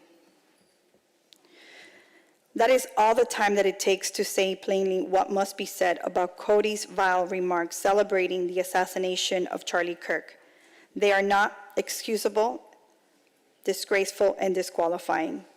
At a moment when our community should be united in grief and compassion for the family and loved ones left behind, he instead chose words that mocked tragedy and glorified violence. His statement was not a slip of the tongue, not a poorly worded expression. It was a deliberate act that goes against the very foundation of human decency. It betrays a lack of empathy so profound that it strips him from the moral standing required of any elected official. And Council, I have read the comments that were submitted by Foreman to the record for this section of the agenda. Thank you. Okay, could I get someone to move item 4A, please? I move it. Is there a second? Second. Madam Clerk, please read the item. A resolution of the Mayor and Village Council of the Village of Palmetto Bay, Florida, censuring Councilmember Steve Cody and requesting his resignation for his Facebook post of September 11, 2025, for public statements inconsistent with the expectations of office and providing for an effective date. This resolution is sponsored by Mayor Karen Cunningham. Thank you. Well, first, thank you to everybody that's come out this evening and for the many phone calls, emails that, folks have done outreach through. Some of you are here today, so you've done multiple outreach, which I appreciate. I did want to give some clarification because, sometimes we get questions, especially on something like this, where there's processes involved, and you don't often have time to give the explanation, or not enough people hear what the explanation is. So I just wanted to share the options that we have, because I've gotten a lot of residents contacting me saying, fire him. So Councilmember Cody was elected by the people of the Village of Palmetto Bay, and I want to explain what the options are. What I'm bringing tonight is one piece which is within our purview. So we can't simply vote out or remove a sitting council member. They were elected by the voters and can only be removed through specific legal or charter-based procedures. And here are the options. The first would be a voluntary resignation. That's pretty much obvious. The member can go ahead and make a decision to resign. The second would be a censure or reprimand, which is a part of my item tonight. The council can pass a resolution, which is what's before us, and if you don't have a copy and you need one in a minute, we'll make sure that the remaining copies we have can be passed out. We can bring an item to censure, which is essentially a formal public rebuke of the actions taken by one of the members. It doesn't remove the member from the dais, it doesn't remove them from office, but it signals disapproval and can limit committee assignments, which we have that as well, but it's the last, not really a high priority at the moment for me. Then there's the recall component, which I know some people alluded to when they made comments just a few moments ago. And with that, our charter has very specific language related to recall. The voters have a right to petition for a recall of a municipal official.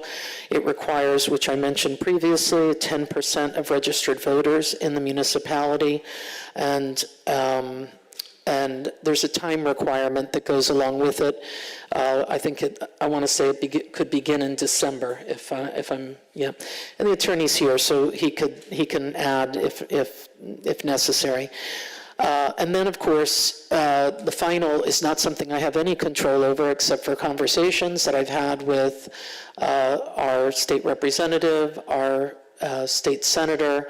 In the state of Florida, for example, there can be state intervention.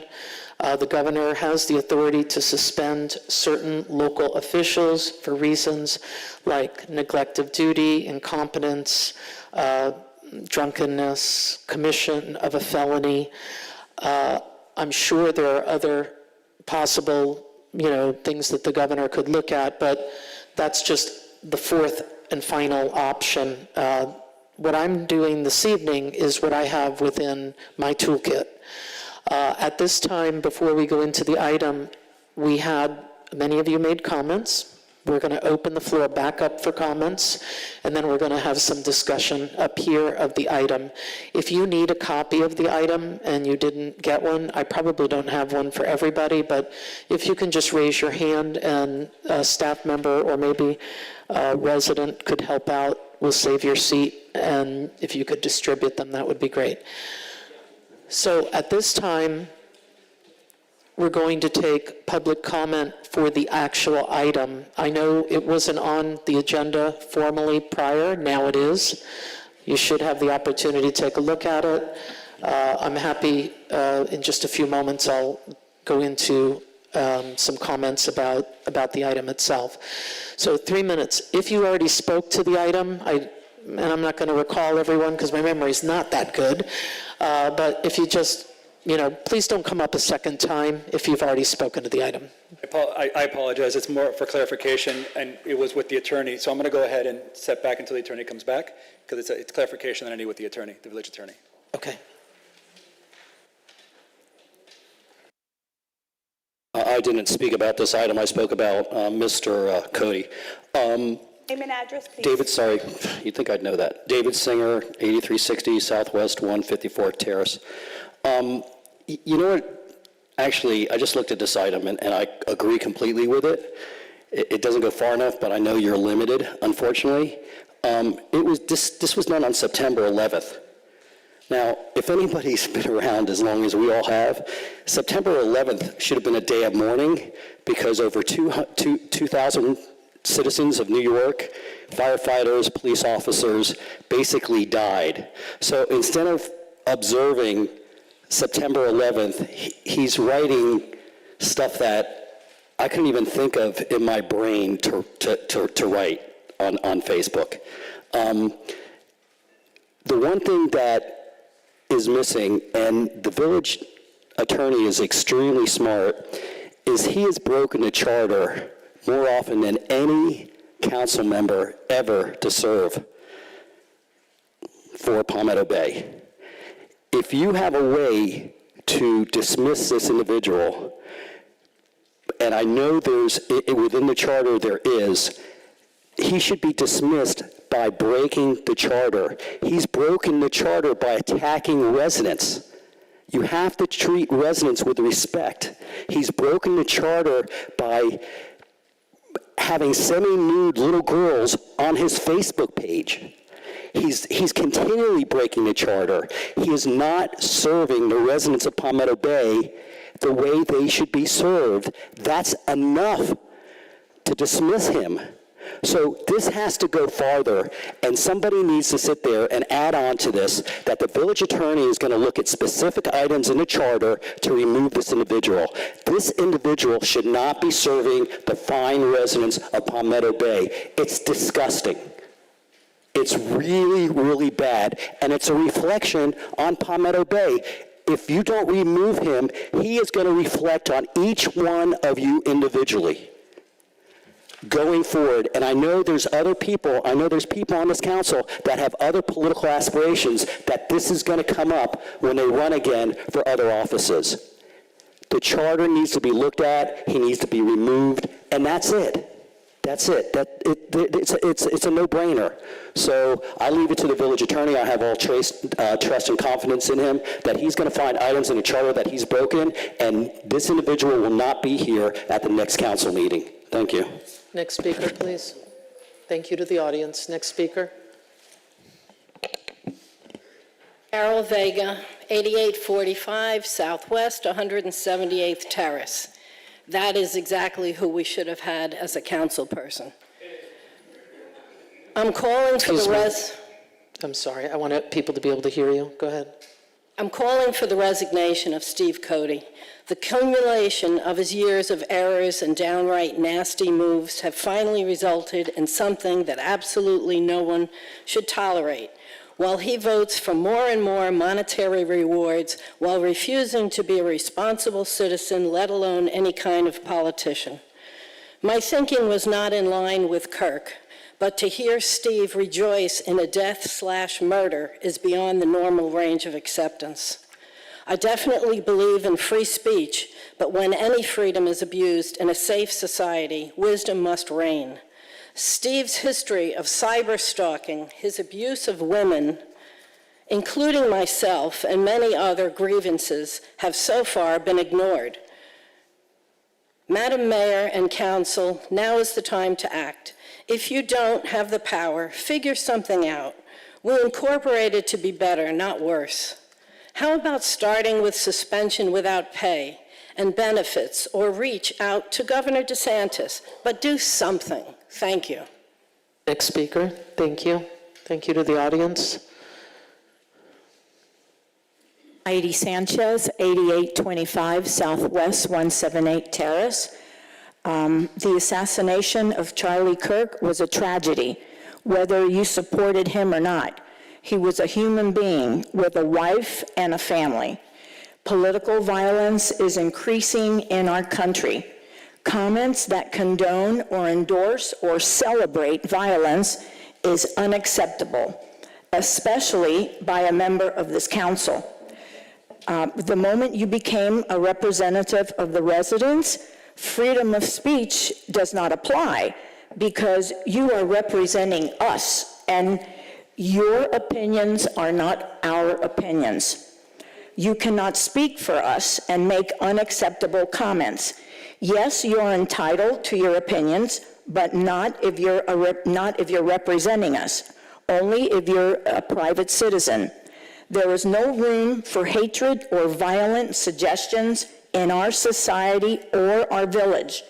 The problem that we have here needs to be confronted and resolved. We cannot sweep this under the rug. The Republican Party has called for Cody's resignation. Mayor Cunningham has called for Cody's resignation.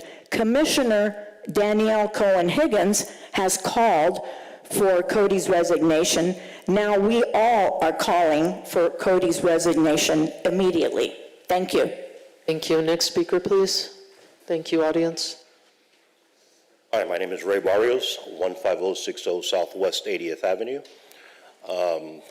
Personally know a lot of you sitting up there and a lot of the people behind me as well. Been here for 25 years in Palmetto Bay. Listening to everybody, and I'm not going to get into the details because everybody's already spoken for me with the words they've said, but just looking at his demeanor and the way he's sitting there, disrespecting all of us, I think, not paying total attention, just sitting back, tells me a lot. I'm watching the city manager, the attorney, Mark, yourself, a lot of the people sitting here, we're just sitting up and listening to this whole situation. You'd think that he would just get up and walk out and resign. He shouldn't have to have us beg him to get out of here. He should take it upon himself to say, you know what, I messed up. Everybody in the village is looking at me, and you know, you could just see it in his demeanor. That's all. Thank you. Thank you, sir. Next speaker, please. Don Waters, 14610 Southwest 69th Avenue. I'm asking Steve Cody, face to face, to please, please, as someone who has voted for you twice now, please step aside, give it up. Don't put the village and all of your supporters or former supporters, all of the citizens of the village of Palmetto Bay, please don't put us through this pain. Just simply step aside. There's no reason for even passing this tonight when all you have to do, as the other gentleman just said, is just simply stand up and say, I screwed up, as you previously have said on TV. Screwing up as an elected official has consequences. You realize that, and I think you are a good enough man to just do the right thing, resign, and let us get on with our lives. Thank you. Thank you. Next speaker. Thank you, audience. So actually a question for the village attorney. Yeah, here's what I'm going to have you do, because we don't go back and forth during public comment. So when the attorney speaks in a little bit, I know he's going to be listening to your question. He'll make sure that you get an answer. So go ahead. Just a question on, under the municipal code of recall. The electors of the village should have the power to recall and to remove from office any elected official of the village to the extent permitted by the Constitution and by the laws of the state. The minimum number of electors of the village shall be required to initiate a recall petition shall be 10% of the total number of electors registered to vote at the last regular village election. My point of clarification is, why December? Thank you. Yes, ma'am. Good evening, Michelle Inale, 8720 Southwest 174th Street. Obviously, I agree with a lot of the comments that have been made. My biggest concern is I've raised 2 kids in the village of Palmetto Bay. My husband and I have always led by example. Witnessing this councilman's behavior time and time again, if we let this go on, and with this situation being as grave as it is today, how are we going to be able to hold every other citizen of Palmetto Bay accountable for their behavior, their thoughts, what they say to each other? This evening, yourself, Madam Mayor, you've asked some people to refrain from making certain comments because you thought they were inappropriate. Yet we're going to let him get away with what he said? Double standards don't work. If he's going to represent us, he's got to be held as the highest example for the rest of the residents. Thank you. Thank you. Next speaker, please. Lisa Merkin, 7621 Southwest 162nd Street. Lisa, could you just get closer to the mic so the clerk can hear you? Lisa Merkin, 7621 Southwest 162nd Street. Steve Cody, what you did was disgusting. We all knew it. We asked you to step down. Right here, I have a recall petition. If you're really going to make the whole village go through this, it's going to be done. We have 40% of this village that's going to do it. Walk away with respect. Do what's right. Thank you. Next speaker. Thank you, audience.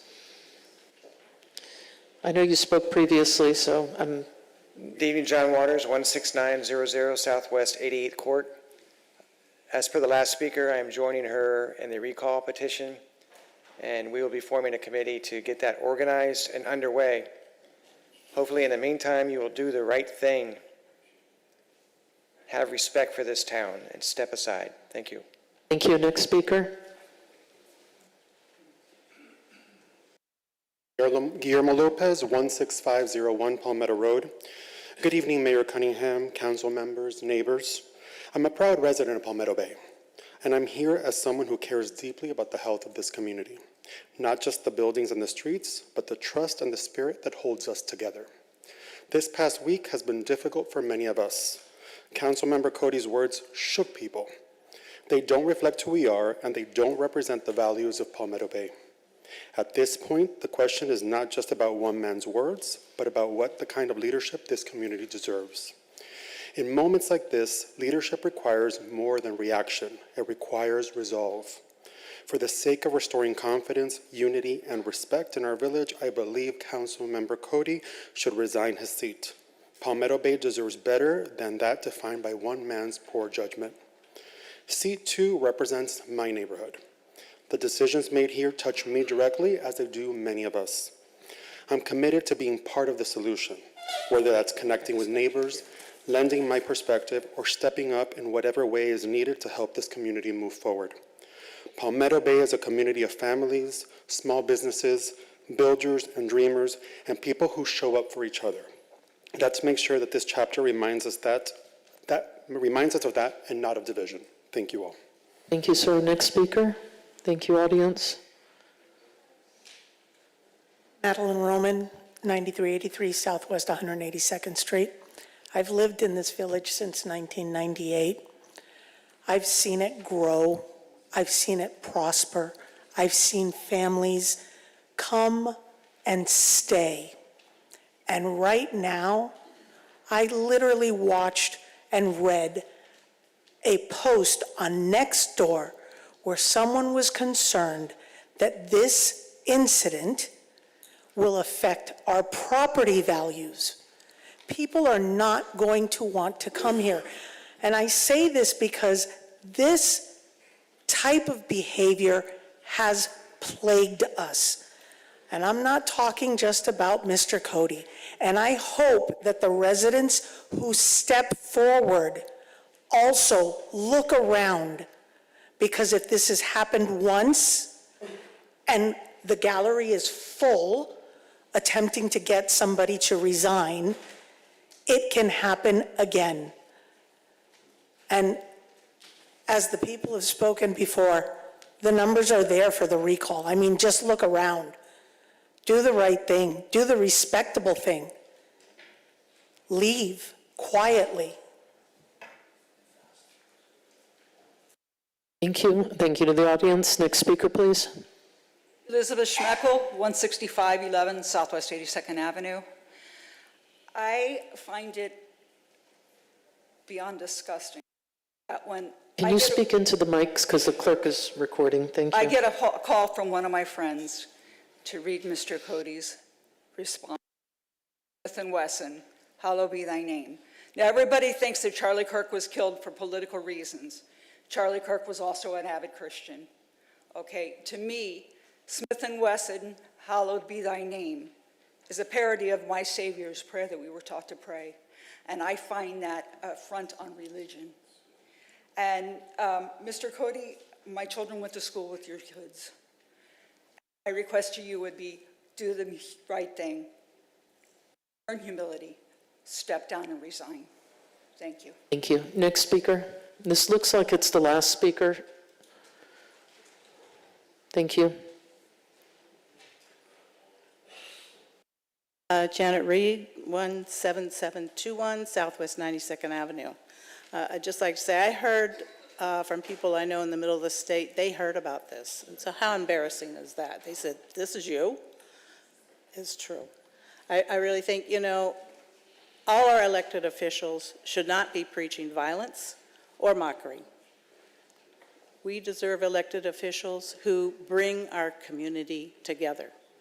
And it's all I have to say, other than I believe and I agree with everything that has been said before. Thank you. Thank you. Okay, one more. If there's anybody else, now's the time. Thank you. Gator Repham, 8370 Southwest 157th Street. I want to see if I can get a motion from one of the council to start a recall process tonight to remove Councilman Cody. Thank you. Are there any more speakers? Okay. Mr. Barreto, you spoke a little bit ago, so... Yes, it's going to be quick. Please, thank you. Real quick. Fidel Barreto, 8860 Southwest 153 Terrace. I'm going to say this for the last time, Mr. Cody. This is your last chance. Direct your comments Resign. to the council. Thank you. Resign your position and make our village good again. Because right now, you ain't going nowhere. You can walk off like Mr. Barrios said and do the right thing. I'm going to ask you, this is the last time. Leave. We don't want you. It's an example of all the people that we have here. They don't want you. You're bad. Thank you. Thank you.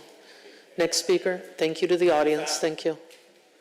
9319 South 170th Street, and this is all about the First Amendment, and just so you'll know that we all have a First Amendment right too, and if we see Mr. Steve Cody out, we will use our First Amendment right on him.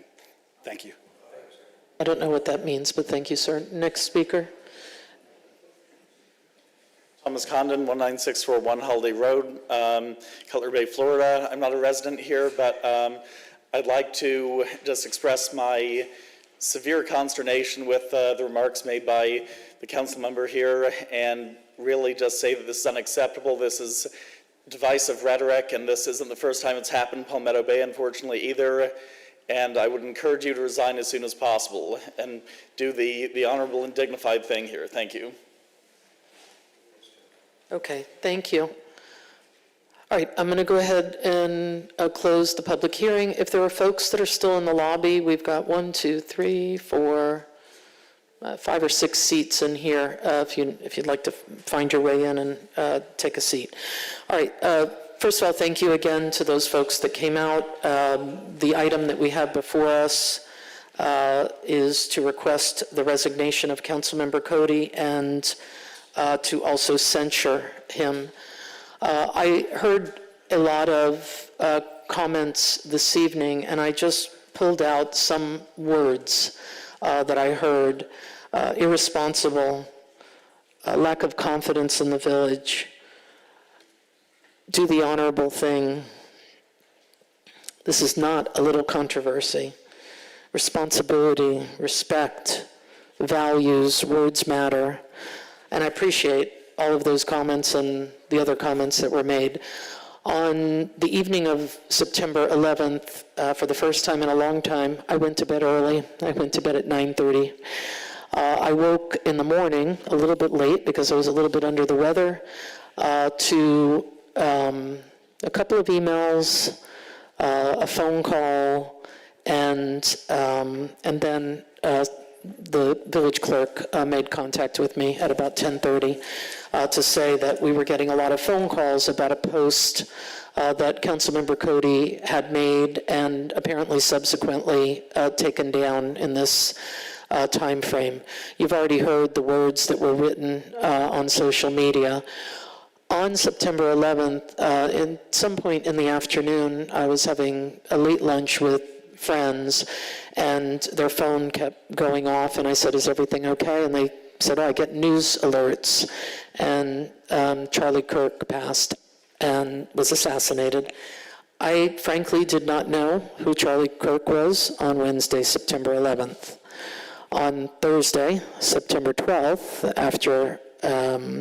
after hearing the, in my opinion, vile comment that the council member posted online, I did a little bit of my own research.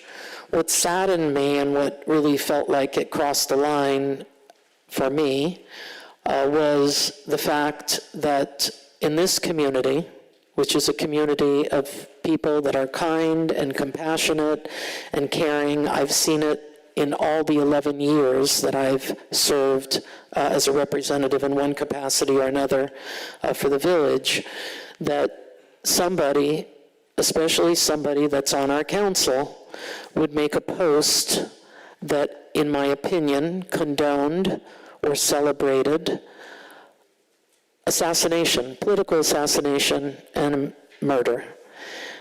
I am a longtime first grade teacher. I say that a lot because I'm really proud of having the opportunity to impact 6-year-olds, because I taught first grade for many years at a couple of schools here in Miami-Dade County. And on September 11th, I always put out a post which had been queued up to go out on the morning of September 11th. And I remember where I was on September 11th and the demeanor that I had to take with the 6-year-olds in my class as parents were coming to pick them up from the classroom. Having served in the classroom for a long period of time and also been a union and political activist for the union, a little bit different, but an activist just the same.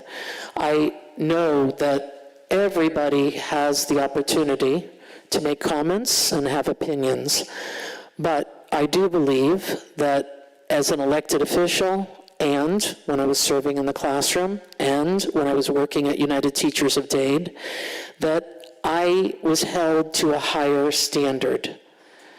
You may have, I know somebody talked about the thoughts that the council member may have had in posting it. You may have thoughts right now about me, about politics, about our country, and you have the opportunity to vocalize them, to talk about them when you come to a council meeting, as long as they're done in a respectful way. As an elected official, and a nonpartisan, because to me this has zero to do with party affiliation. I am neither a Republican nor am I a Democrat. I feel that this has really crossed the line. And what's transpired since the date of the posting, which was just a few days ago, is what I hear in some of your comments tonight and what I've heard in the heart of the comments of many people that I have spoken to over the course of the last few days, is just, it's embarrassing. It has divided our community, and I'm not talking about partisan division. I'm talking about division in what you want representing us as a village. I take great pride in being elected. I don't have any misconception that I am beloved by every resident in the village of Palmetto Bay. I know that's not accurate. But I hope over the course of time, at least for me, I've always tried to conduct myself in the most professional way, even if we don't agree. This is a little bit different.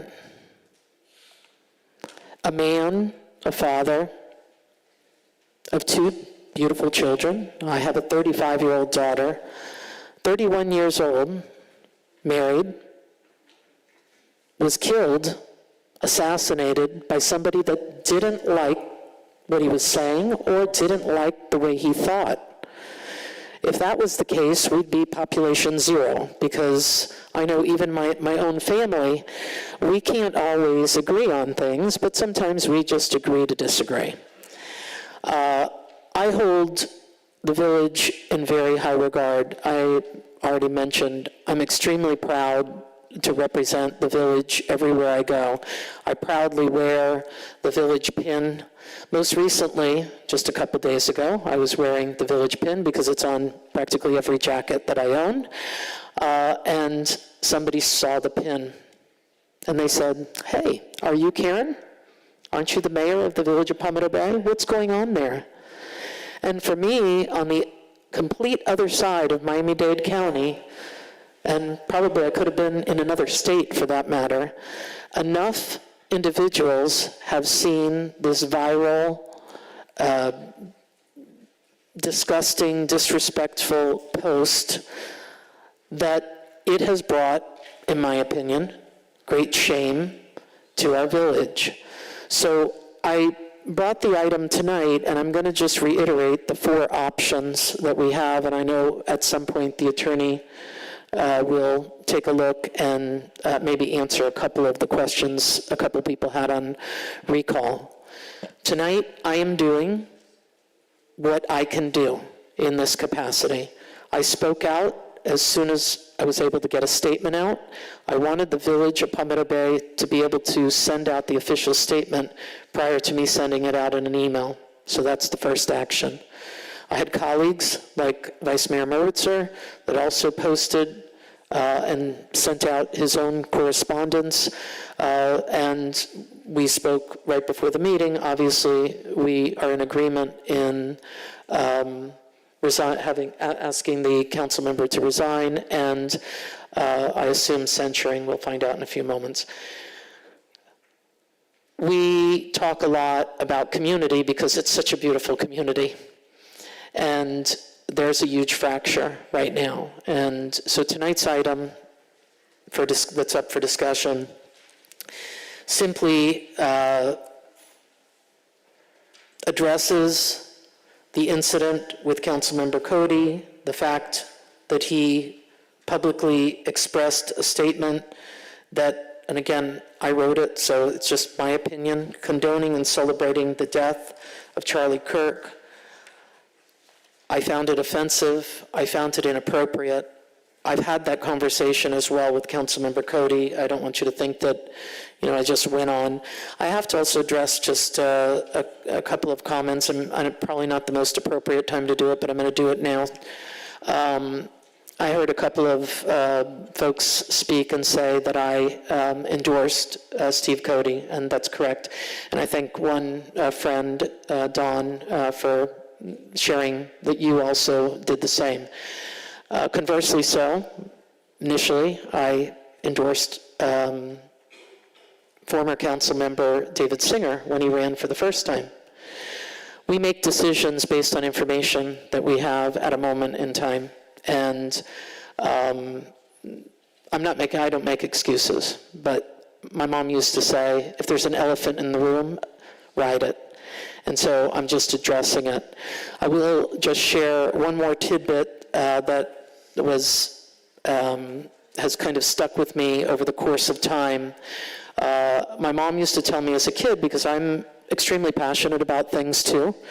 When I was younger, maybe a little more vocal and passionate. Now I've had to refine myself a little bit because I represent everybody in the room, everybody in the village of Palmetto Bay.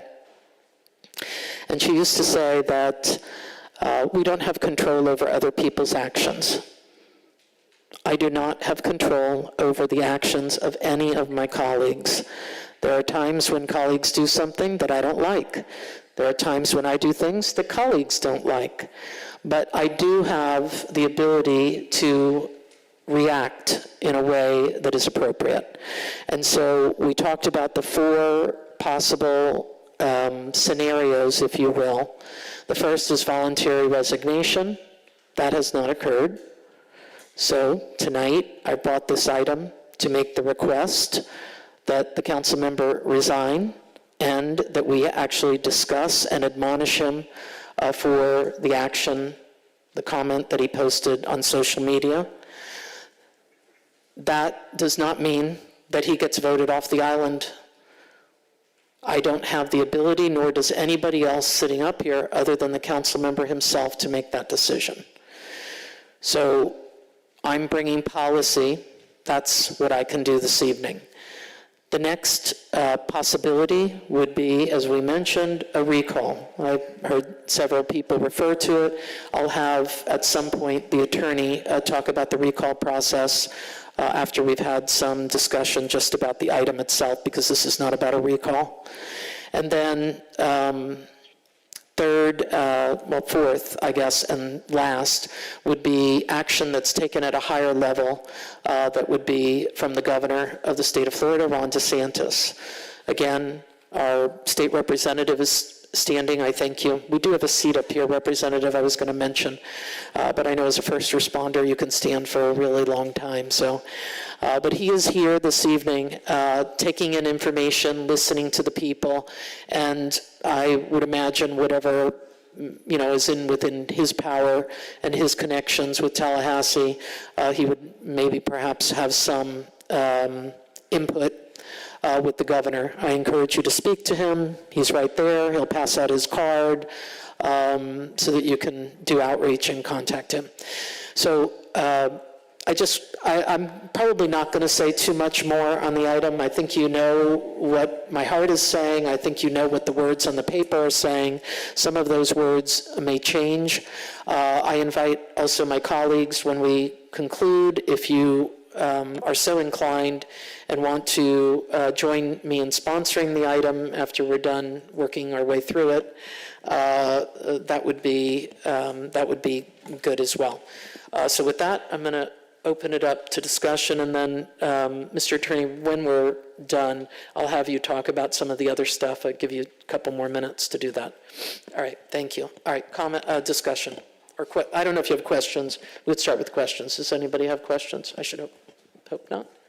Okay, all right, then discussion. Yes, go ahead. Okay, thank you so much for coming out. Your heartfelt comments. Thank you so much. They're so meaningful. They're so important to this community. And I do agree with you completely. So thank you for coming out. Now I have a written statement that's not very long that I'd like to give. In the United States, everyone has the right to speak freely. The First Amendment is one of our greatest treasures, and I will defend it always. But what we are discussing here tonight is not about the First Amendment, it's about accountability. Councilmember Steve Cody has abused his position. His hateful and malicious comments are not the voice of a private citizen. They are the words of an elected official who represents every single one of us in Palmetto Bay. And words spoken from this seat of government carry consequences.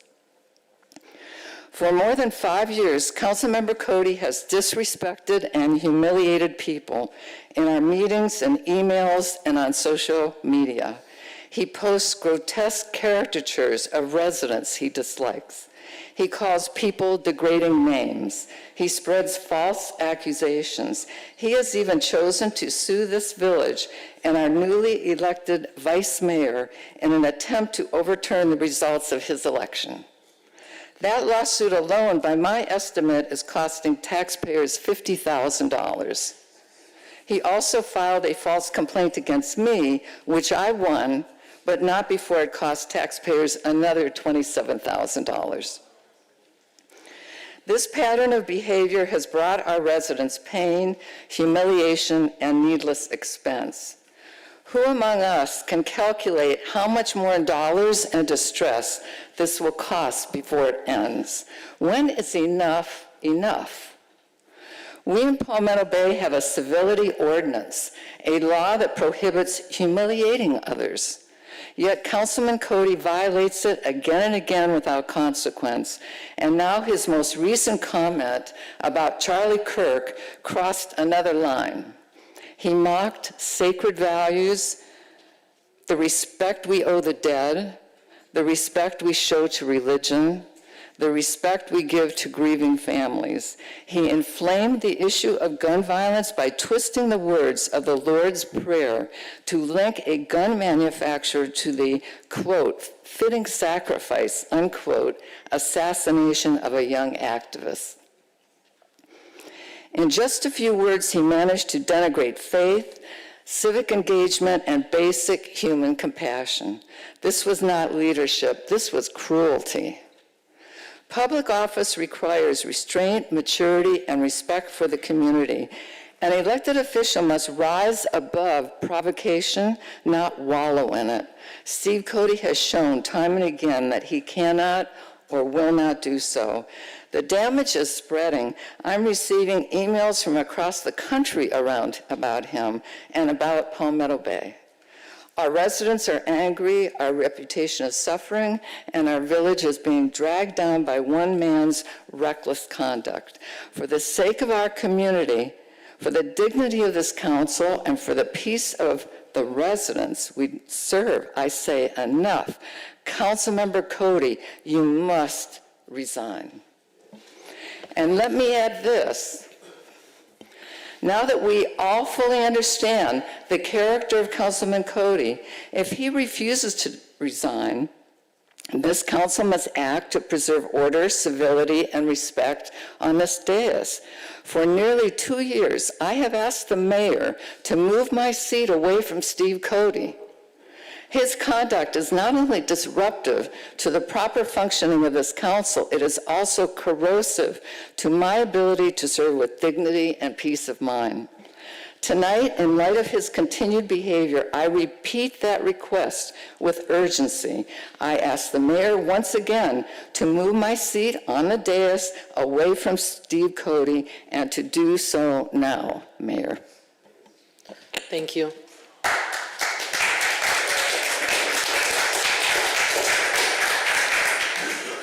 Thank you.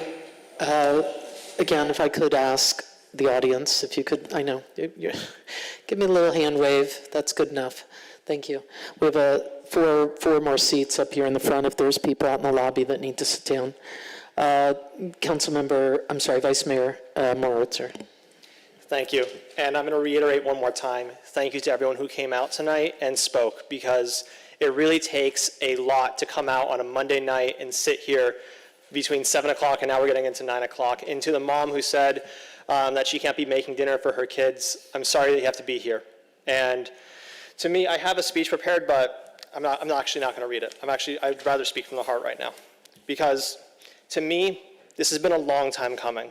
It's been a long time coming because back when I was in the University of Florida is when Mr. Cody was first elected. I didn't really know much about him, but the first time that I saw what was happening in the community was a concerned resident posted an email about how they received a horrible email where they were belittled and intimidated by Mr. Cody. I felt horrible because I'm thinking to myself, how did we get into a situation where a council member is able to use their platform to demean and belittle others? And since then, what I have seen has just been terrifying. As both a resident of this village who grew up here, who was raised by the teachers here, who was raised by the people who I went to summer camp with at Coral Reef Park, I mean, to see what was happening, it broke my heart. Because I know our community is so much better than this. And to everyone who came out tonight and asked for his resignation, that showed me that same thing. And to me, as time went on, things just got a lot worse. I mean, there's at least 6 people in this audience, some of which actually spoke, who have actually been drawn as a caricature and posted for humiliation on a Facebook page that Mr. Cody runs. The same page where he posted that comment about Charlie Kirk. So to those residents up here, I'm sorry that you had to go through that. I should not have to apologize for my colleague, though. And to me, what happened was the reason why y'all got an apology for his comments about Mr. Kirk is because he got caught. He has, to this date, not apologized to a couple of residents in here. You know who you are if you've been drawn. I don't want to single you out because I don't want to bring that up and that humiliation that you went through. But so many of you have gone through that humiliation. And unfortunately, throughout the last couple of years, we've seen the same exact thing happen time and time again. And unfortunately, I know my colleagues like to say, well, I endorsed someone in 2022, I didn't know what was coming. I have to disagree, very respectfully, because the community has seen this time and time again. There's a resident who came up here and shared their concerns about the Neighborhood Protection Committee. I'm going to say it because I think, honestly, she was too embarrassed. I'm not going to mention that person's name.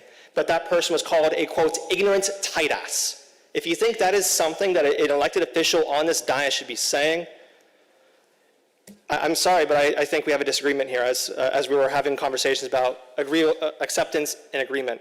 I think that's unacceptable and it's disagreeable. The other thing, too, that I've just seen is just the lack of care to the community that I've seen on this dais from one council member. It's highly unfortunate. And to me, I know that we can talk all we want about our own experiences here, but I think this is ultimately about the residents who have gone through this for years. And again, I'm sorry. So I have a couple of things I want to add to this item. I think everyone's going to probably get a chance to speak first. But obviously his comments about Mr. Kirk were vile. They were terrible. And not only do I think we should be passing this, I have a couple of other suggestions. There are more options than what was just mentioned, and I'm happy to bring them up as well. But to my colleague, I'm going to ask you this time, please resign. Thank you. And actually, one more thing. The reason, someone actually asked me this very important question. What's the politics behind me trying to get Mr. Cody to resign? And there's some people who think that I have some kind of personal gain because he's suing me. No. The personal gain that I have here is for the community, and it's the community's gain, because the amount of people who have been harassed, my colleagues who have been harassed, they need a break. So the gain here is that the community can finally have a sense of decency again, and that's what I'm pushing for tonight. Mr. Cody, resign. Thank you. Thank you to the audience. Councilwoman, you spoke, correct? Yes, I'm sorry, you spoke. Yes, I spoke. Yeah, I'm sorry. I asked you to move my seat. I heard you. Marsha, you like to switch? Excuse me, please sit down. Excuse me. Thank you very much. No, it is the we're not mayor's doing that. prerogative. It is the mayor's prerogative Thank you. as to who sits where. So if we could, let's try and keep the main thing, right? I would really like not to have to sit next to Okay, Mr. you're- Cody. For right 2 now- years I've been asking Right now, you. you're out of order. It's Councilmember Fiore's time. Excuse me. I'm going to ask you all. Thank you so much.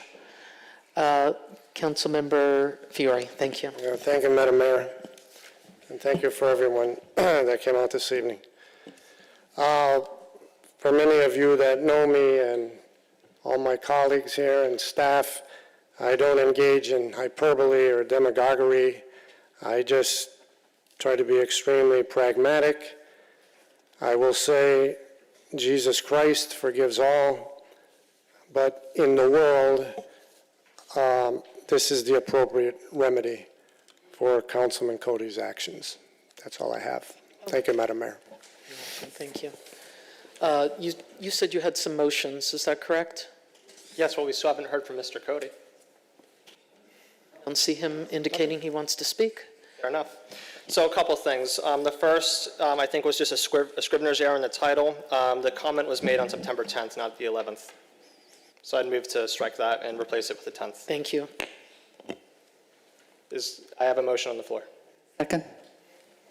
Scrivener's error, so I don't think you need a motion. it doesn't need a motion. Okay.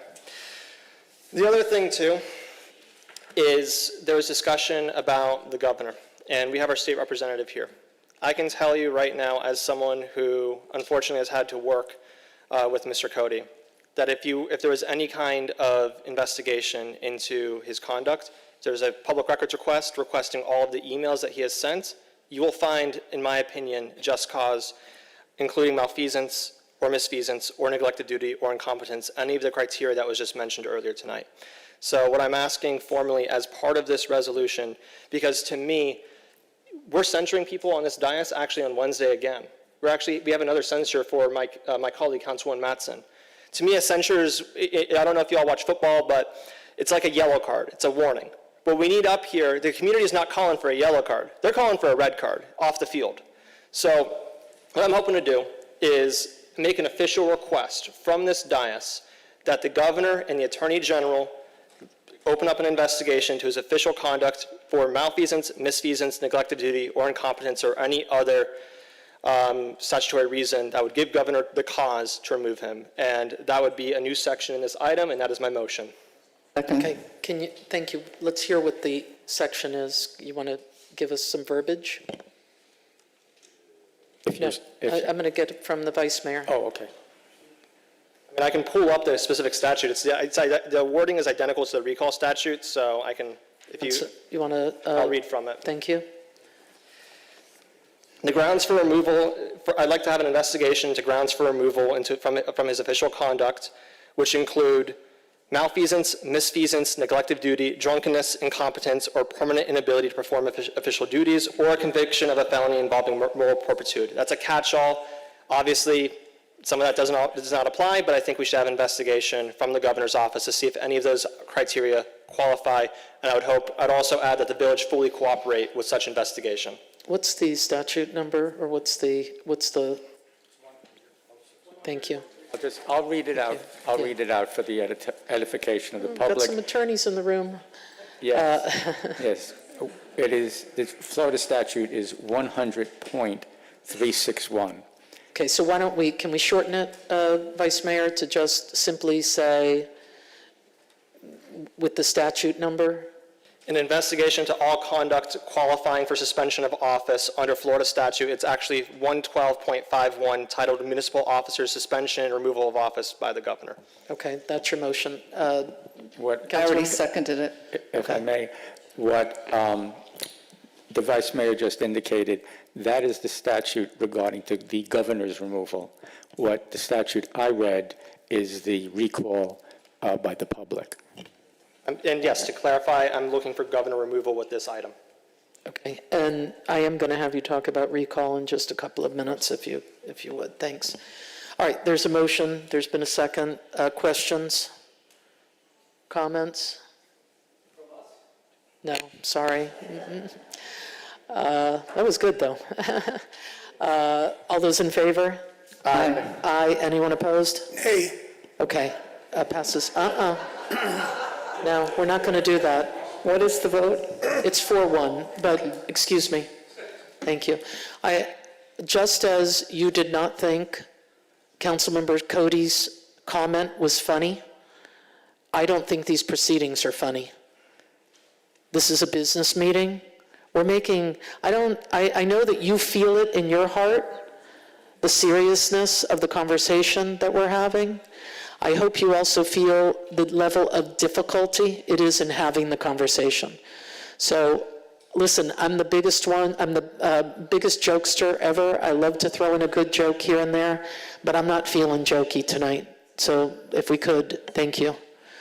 All right, so now we're back on the item as it has been amended. Did you have something else? Yeah, just as a follow-up, a lot of people tonight mentioned the apology of Mr. Cody. I would just add a whereas clause that many residents felt his apology was insufficient without resignation. That's my motion. Second. Okay, discussion? Okay, then I will have to say, I know I put this item together. I hope you will sponsor, but I don't know what was in somebody's heart when they were apologizing. So I'm not going to vote to add that. The whereas clauses are not actually the action clauses. The sections at the end are the action that we're actually taking. The whereas is more I want to just say the fluff or the explanation of what occurred. So, okay, we have a motion, there's a second. Is there more discussion on your motion? You're going to discuss it more? Yeah, just very briefly. Yep. I would just say I'm not trying to gauge what was in my colleague's heart when he made that statement. I think what a lot of residents took issue with was the content of it. And I think the other part of the problem is that many residents felt that it was insufficient without resignation, and that's why I think it's important to add this. So I understand your point. I think no one can understand fully what's in someone's heart, but I would still ask for support of my colleagues. Thank you. Thank you. Anything else on this? Yes. Yeah, Madam Mayor, I Yes. think the Vice Mayor just stated it. No one but God knows what's in somebody's heart, so this is irrelevant to me. I think that the gist of the resolution prior to this is fine, plus the amendments that were added. Thank you. Okay, so we have a motion. All those in favor of the motion signify by saying aye. Aye. Opposed? Nay. Okay, we're back on the item as it has already been amended. Go ahead. You have something else? Yeah, the only thing I would also add is instead of the exhibit, because I feel like with our statements, that's very important. I think a lot of people on this dais made statements about what we think about the conduct of Mr. Cody. I think that if we're going to include any statement as an exhibit, I think we should be very specific as to what was the language that we're condemning. So instead of Exhibit A on here, I'm amendable to either doing two things. Number one, adding my other statement as well that I put out to the community to this. And the second thing as well is adding the exhibit of the actual statement we're condemning on here so that the community and also whoever receives this understands exactly what we're condemning. So as much as I do not want to put his statement in the official record, I think it needs to be a part of this since it's part of the condemnation here. Yeah, I don't have a problem with that, and I don't have a problem with adding additional statements. The reason why I attached my statement is because it was the statement that I made. So I wanted folks, if you were looking, to know that this is what we were talking about and what was previously done. So I think, is it all right if I just do it on my own, since it was my item? We'll add those two items as exhibits. It will be the Vice Mayor's statement and the actual posting. I don't know if anyone else did anything. Yes, I would like to add my statement I just made as an exhibit. Yeah, sure. And it's already, honestly, all of these are already a part of the record. Maybe not your statement, but yours is already a part of the record. Madam Mayor, if we're going to add statements, I'd like to add the statement that I made on Facebook withdrawing it. I don't have a problem with that as well. Okay. So now we have multiple exhibits. We have the exhibit that's already there, my statement. We'll add the Vice Mayor's statement. We'll add the post. We'll add Councilwoman Mattson's statement that she made today. Maybe you could give it in writing to the clerk. Yes. And we're going to add, I'm missing something. And the apology. All right, so now we're back on the item as it has been amended. Is there anything else? Yes. The other thing, is just before I close here and pass it back on to my colleagues, I would just add this. After we pass this item tonight, and if Mr. Cody still decides to be a member of this council, I'm going to be moving to adjourn the moment after this item passes, because we should not be considering business that is not critically urgent to the people while he sits on this dais. So I would ask my colleagues to support that as well. Thank you. Okay, and I will make some comments on that. I do not support shutting down of the people's business. I think we can do more than one thing. We're showing that we can multitask as we speak. We have zoning items. Thank you for that little hand wave in the back. We have zoning items before us this evening. On Wednesday, we have a continued regular council meeting from the items we couldn't get to. And more importantly, we have a budget that needs to pass. So I respectfully will not be holding up village business. That would include your potholes, your street pavings. We can't do that. I'm not favorable to that. There are processes for everything, and we are following all of the protocol that has been set in place, both through our charter, through state statute, and through the code of ordinances. So I won't be supporting that, but thank you.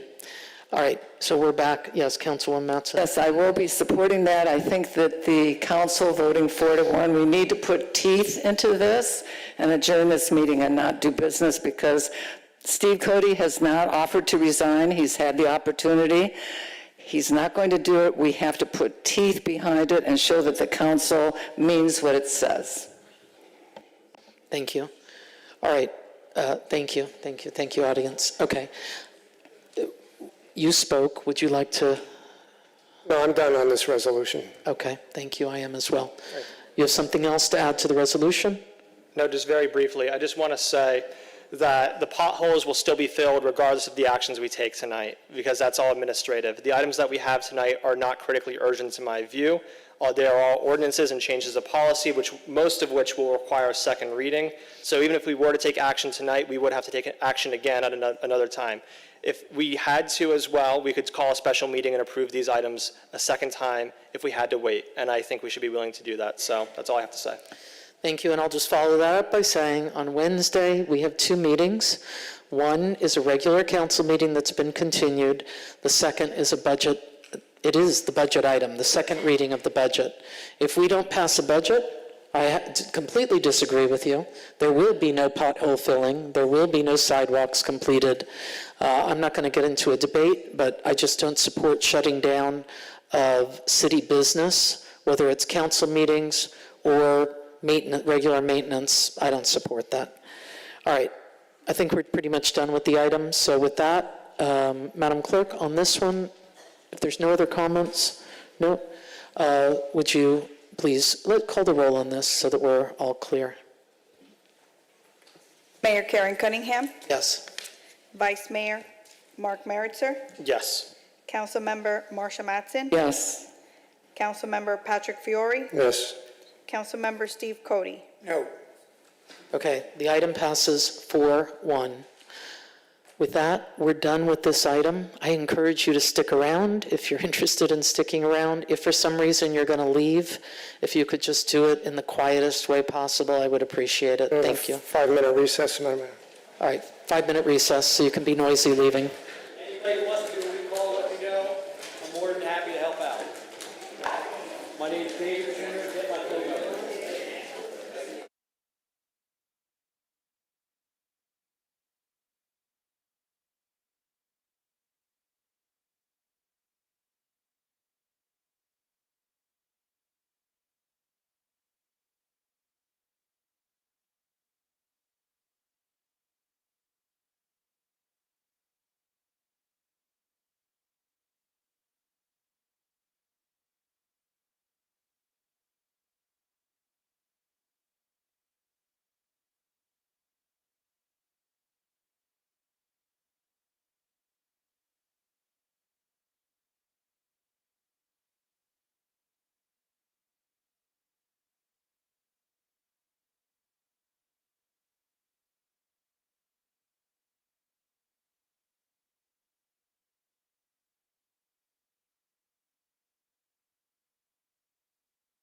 You never, Hello, neighbor.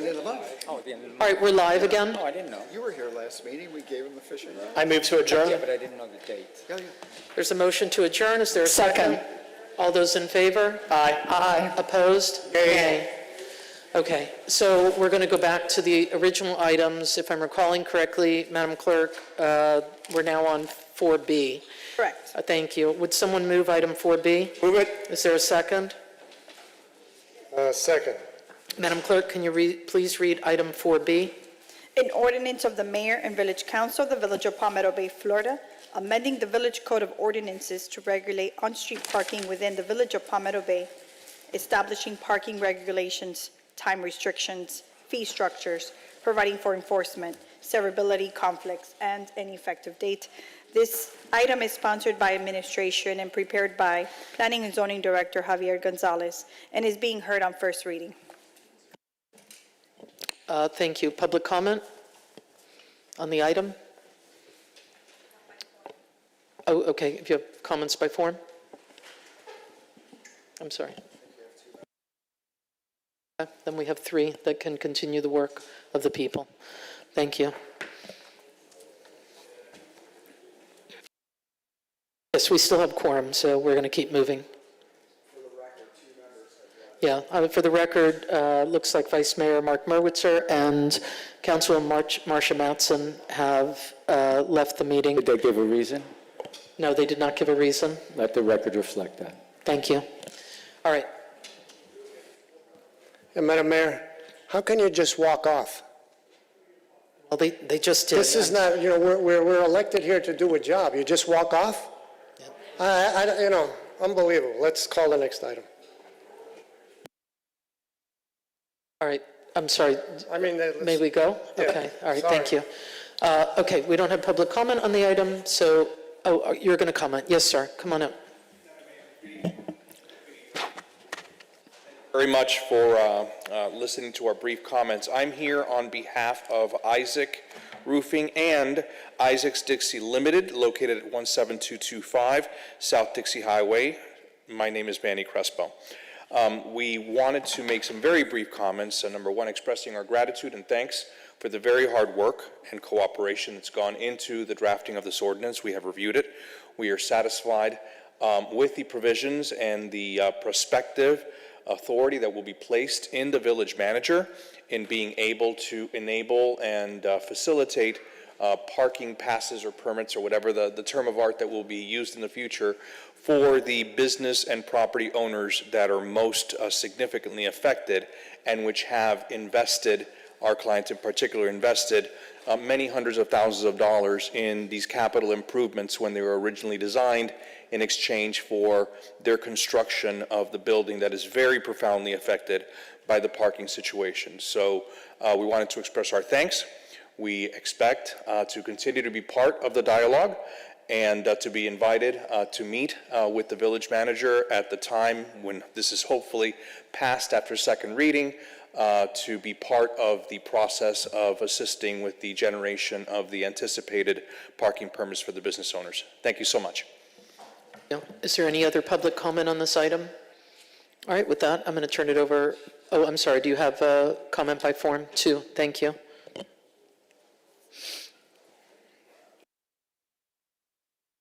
Steve Kreischer, 18201 Southwest 98th Avenue.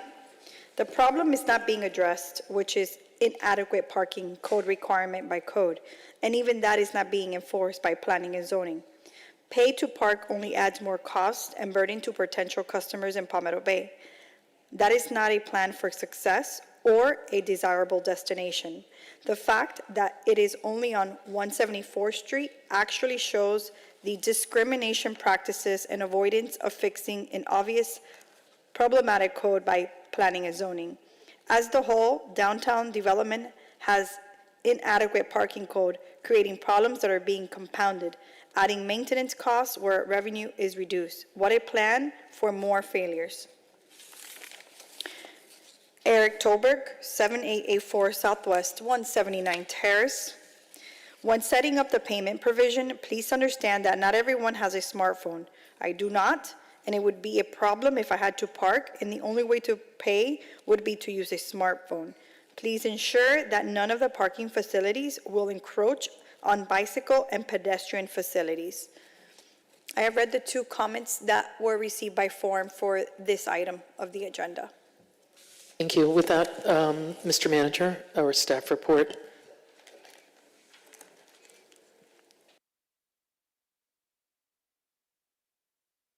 Good evening, Madam Mayor and council members. Javier Gonzalez, Planning and Zoning Director. If Edgar can help me pull up the presentation.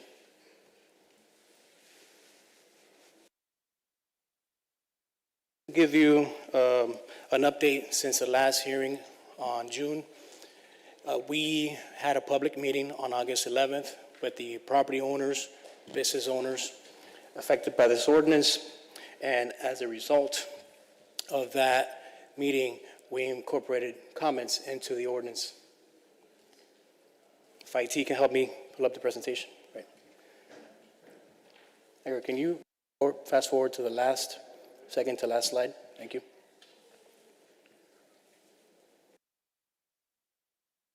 At your will, I can make the presentation again as a refresher. If not, I can go straight into the changes that were made. Yes. So again, we Well, did want to hear the include- full report, or are you okay with just the revisions? I'm fine. Thank you. included commercial parking permits and decal language for the village manager to authorize. That would allow the creation of a parking permit for tenants, employees of businesses in paid parking zones, which is a major concern of the property owners and business owners. Just a quick note, that doesn't apply to the entire village, certain areas, and the village manager and the business owners at that time will work together. We did expand the authority for the village manager to establish the parking time limits. The council will have the authority to establish the rates of the parking. Public education, while it was always part of the ordinance, it was brought up at the public meeting. The public did think that we need some type of mechanism to let them know that the parking will be enforced, what type of signage, what type of payment method, et cetera. And also an initial warning period. And that then may be the code enforcement officer or the enforcement officer may be able to issue a warning citation instead of a ticket. That basically is all the comments that we received at the public meeting and we incorporated into the ordinance, and at this time we'll be happy to answer any questions. Very good. Do we have questions for? Just one more item, Madam Mayor. I just want to put on the record that I did commit to Mr. Del Sol in our meeting that we had here at Village Hall that I would work in good faith this coming fiscal year to one-way Southwest 95th Avenue. It's going to require additional community outreach, and it would have to be something that this village council would need to approve, but I do think the cost would be minimal, and it would create a significant number of additional parking spots in an area that really does need it. Whether or not that is something that would be favorably received by the village council, we need to obviously do additional community outreach, but I did commit to him, and I'd like to put that on the record. Thank you. I'm good with that. Okay, do we have questions? Yeah, Mr. Manager. So on 95th, we're going to do the community outreach to the neighbors and in the condos and the apartments. That'll all be done? Yes, sir. In order to one-way it? Yes, sir. Yeah, one-way it and then about the parking. And I want to see something that benefits not just the business owners, but the residents too. Correct. And we did the community outreach on the parking to one-way it. We're going to do additional community outreach. Okay. Thank you. That's the only question I have. Great. Anything else? All right. Thank you, Director. No other discussion? Yeah. Thank you. Yeah, thank you, Madam Mayor. I do have one objection in here, and that is that really, I don't think the manager should be setting the fees. I think that's a scale that should be set by the council when we get to that point. Now, I don't know how my two colleagues who are left here feel, but that's, I would like to make that amendment. I don't know how you guys feel on it, but that was it. Oh, and the other thing, Mr. Manager, was, sorry, Madam Mayor, was right across from is a Parkview, where we put the new parking in, which looks great, and I pushed for that for several years. There's one green swale area, like right in the middle of the two sections. It's directly across from the apartments, right in the middle. I don't know what the plan is for that. Maybe we could put benches there. Maybe we could, that could add, 3 or 4 more parking spaces, because I did speak to a resident who, it's kind of like wasted space. So I don't know. Right, understood, and that's actually a very reasonable observation, Councilman Fiore. We do have landscaping and lighting, and if you remember, due to, it might have been the tariff situation, I'm not sure, but the lighting, the poles, and some of the other materials that we needed for the lighting part of that project had been delayed. We do have, when you do a complete street project, there are standards now for landscaping. I do completely understand your point, because you give up a little bit of parking in order to have some green space. But that's part of the new design standards for a complete street project. But perhaps we could put a bench in there or something. It would probably be a good idea. We can utilize the space instead of it just sitting there. And Yes, one sir. last thing, if you would, Madam Mayor, is the parking in and around in the triangle area down where, what's the name of that apartment complex on 98th Avenue Road and 182? What's the name of the new? The townhomes or the apartment? The apartments are Vistas? No, yeah. Oh, Addison, yes. Yeah, I mean, we still have some issues with parking around there, and is this going to be enforced down in that area, or is that something we just have to? No, sir, we didn't include that. We only wanted to include commercial areas, and again, the intent of what we're trying to do with this parking ordinance is to support the small businesses in the village. We could, if that would be the council's desire, we can.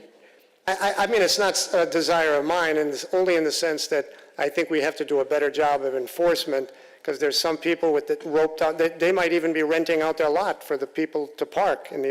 So I think that needs to be taken a look at. Not on a paid level, but through code enforcement. All right, that's all I have on that, Madam Mayor.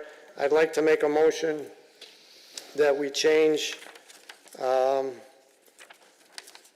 the fees. I don't know, where am I finding this here? That the fees be, that the council should set the fees, not village administration. That's basically, I'll leave it at that simple. That's my motion. Okay, I'll second it for the purposes of discussion. I want to wait for the manager just so that I can ask him. Thank you. Okay, well, he found the section, I think, Councilmember Fiore. I'm looking. Okay, he's looking for it. Mr. Manager, excuse me, I just wanted you to hear it so we can have you opine. Yes, ma'am.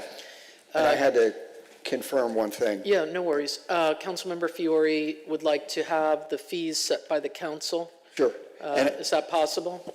Yes, ma'am, and I believe in the ordinance, if I'm not mistaken, that's what I wanted to confirm with the director, you do set it by resolution. So you're adopting this by ordinance, you set the fees by resolution. What the manager is authorized to do is on the time limits, correct? Yes. Okay, I'll withdraw the motion. Okay, Yes, sir. All right. Thank you. Is there anything else? This is an ordinance, so Madam Clerk, can you call the roll? Please mark Vice Mayor Merwitzer absent. Would it be absent? And Councilmember Mattson as absent. Mayor Karen Cunningham? Yes. Councilmember Patrick Fiore? Yes. Councilmember Steve Cody? Yes. The item passes 3-0. All right, we're going to move to item C. Would someone move item 4C forward? Move it. Is there a second? Second. Madam Clerk, can you please read the item? An ordinance of the Mayor and Village Council of the Village of Palmetto Bay, Florida, relating to planning and zoning fees, amending Appendix A, the schedule of fees of the Code of Ordinances, reducing by 20% the amount of the fees charged to single-family homeowners for variance hearings before the Village Council for an administrative variance, providing for severability, conflicts, and an effective date. This ordinance is sponsored by Councilmember Patrick Fiore and is being heard on first reading. Very good. Public comment?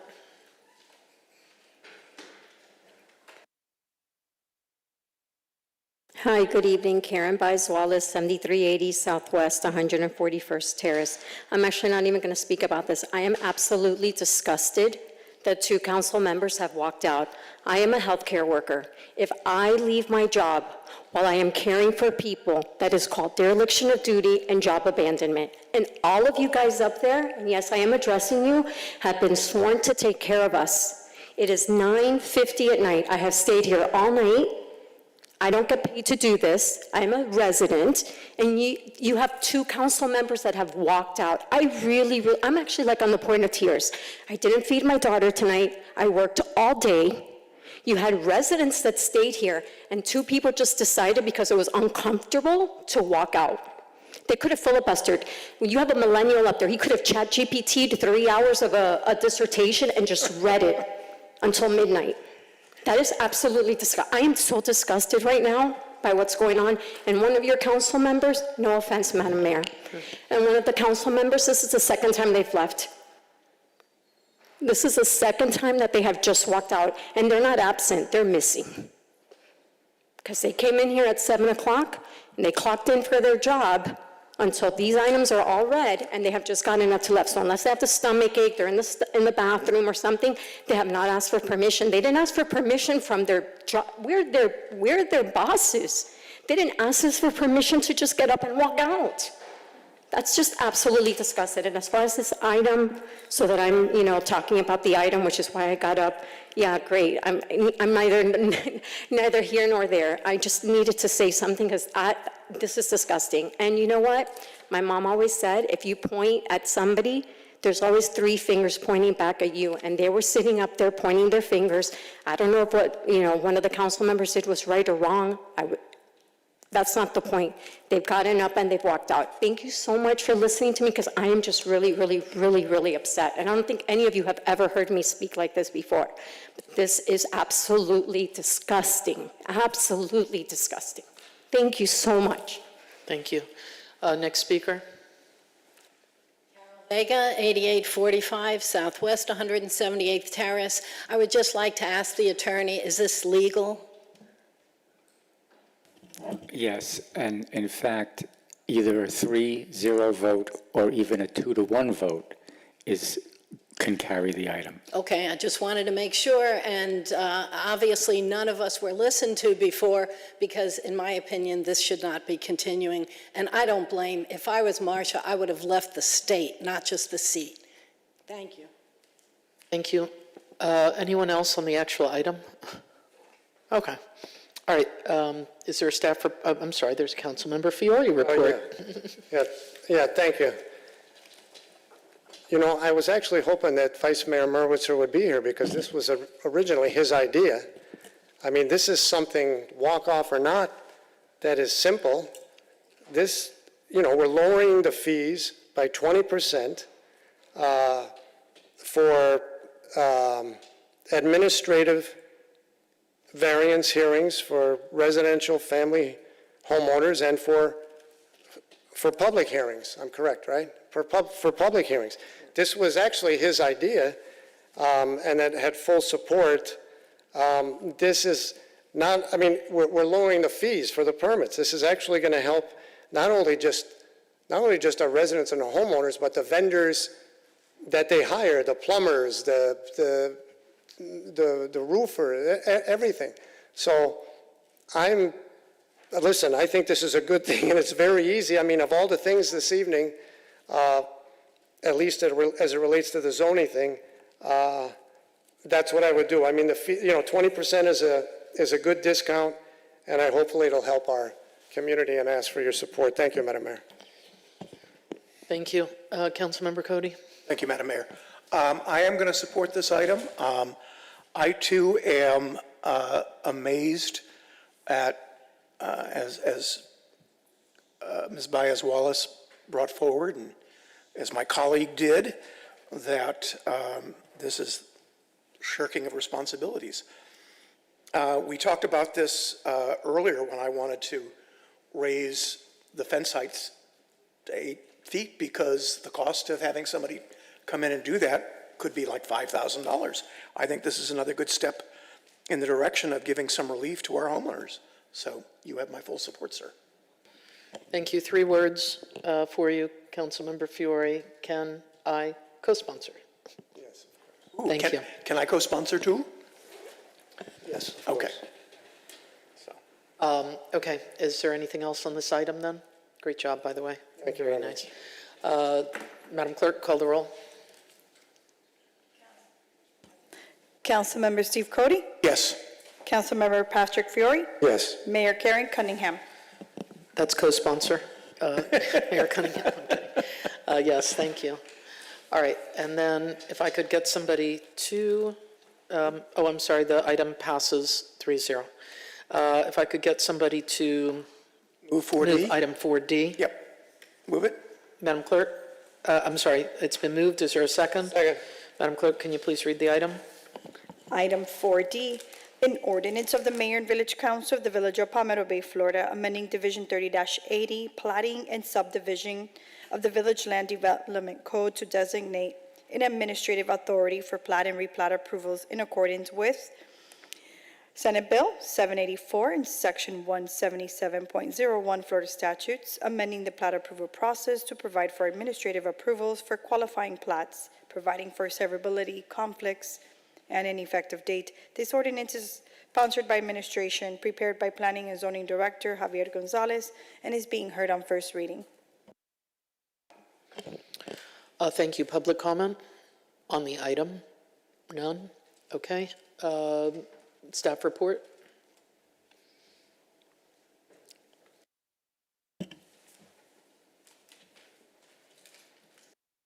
And Mayor, could you help me? Sorry, Director, could I get someone to extend the meeting for maximum 10 minutes, please? Yeah, move to extend for 10 minutes. Is there a second? All those in favor? Aye. Anyone opposed? Thank you. Go ahead. Good evening again. If IT could help me pull up a presentation, it's gonna help me explain the changes to the code and walk you through the amendments. Okay. So our current planning process here in the Village of Palmetto Bay starts with the developer or property owner submitting a plat to the village. Staff, including planning and zoning, public works, and other departments review the plat for technical compliance, and then it comes to you for final approval. Since that code was created, recently the state amended the procedure for plats, and basically Senate Bill 784, which became effective July 1st of this year, mandates that the plats now be approved administratively as long as they comply with state law. They also have to comply with the Land Development Code of the village. Additionally, House Bill 6665, which became effective last year in July 1st, requires the village to create a program to expedite the issuance of residential building permits before a final plat is recorded. And that language to conform with the state law is included in the ordinance as well. So just a challenge that we're facing, and thanks to the village attorney for helping with this ordinance. The Land Development Code now requires all plats to be approved by the village council, as I stated earlier, and that directly contradicts the state law. Our Land Development Code requires that a plat be recorded, a final plat be recorded before any building permit is issued, which again conflicts with the state law. Okay, just our recommendation to the Village Council is to amend Division 30-80 to designate the village manager as the administrative authority for plat approvals, which establishes a clear process and it's more streamlined. It also, the ordinance sets clear timelines. We're supposed to provide a response to an applicant within certain timeframes, and also allows the village building official to issue building permits prior to a final plat being recorded for qualifying projects. Okay? And again, this ordinance, it would conform with the state law, increase efficiency and predictability of plats, improve customer service, and there are no changes to the land development code as far as requirements for building height, setbacks, lot coverage, et cetera. It's just a procedural amendment. And that, we recommend approval, and that concludes my presentation. Happy to take questions. Questions, Councilmember Cody? Thank you. Presently, someone comes to us, they give us their plat, it gets preliminary approval, we then send it off to the county does whatever magic the county does, and it comes back to us, and then we, depending upon whether they've approved it, we then approve it. Does this procedure, well, either you or the village attorney, take the county out of that process? No, it does not. Okay. So even if we approve it, it still has to go up to the county, or even if it's done administratively, it still has to go up to the county? Yes, the basic change is putting an authority in charge of the process outside of the council, and that would be the manager. Okay. I just wanted to make sure I understood. Thank you. Okay, any questions on your part, sir? Okay, if there's no other questions, let's call the roll on this one. Madam Clerk? Councilmember Patrick Fiore, Yes. Councilmember Steve Cody, Yes. Mayor Karen Cunningham. Yes, thank you. Item passes 3-0. I know we don't have comments during this meeting, but I'm going to make a really quick one. I just want to say thank you to our police officers for their support tonight. Really, no thank you. I never felt safer. And to our village manager for making sure that everything ran smoothly this evening. It was a difficult meeting, but I appreciate having the support of all the staff, and so I thank you for that. With that, if you're watching, we have a meeting on Wednesday the 17th. It starts at 5 p.m. It's an addition, it's a continuation of our regular council meeting. Yeah, Madam Mayor? Yes. Sorry to bother. So I got a question for our village attorney. Yes, Mr. Since this just happened this evening. Yes, it was I don't want to go into the earlier meeting. So correct me if I'm wrong. I'll be happy to. Thank you, Mr. Dela Gloria. There's no abstaining from votes up here. Either you vote unless you have a conflict. And if you have a conflict, you tell the parliamentarian, or you just say, I have a conflict, and you can leave and then come back when the item is finished. Well, that's not the whole process, but yes. Or if you claim on the record that you're ill, or you have some personal reason, as long as you declare that. You would tell the chairman of the meeting. And form gets filled out and made part of the record. So if you're ill or you have to leave, you have to go pick up a child or a grandchild, something. That's all I have. Thank you. Is it possible you could have the process and procedure for our meeting on Wednesday? Sure, it's part of a state statute. And again. I'll just summarize the state statute. Okay, great, thank you. All right, with that, motion to adjourn? Move it. All right, a second. All those in favor? Aye. Anyone opposed? Thank you. Good night, everybody.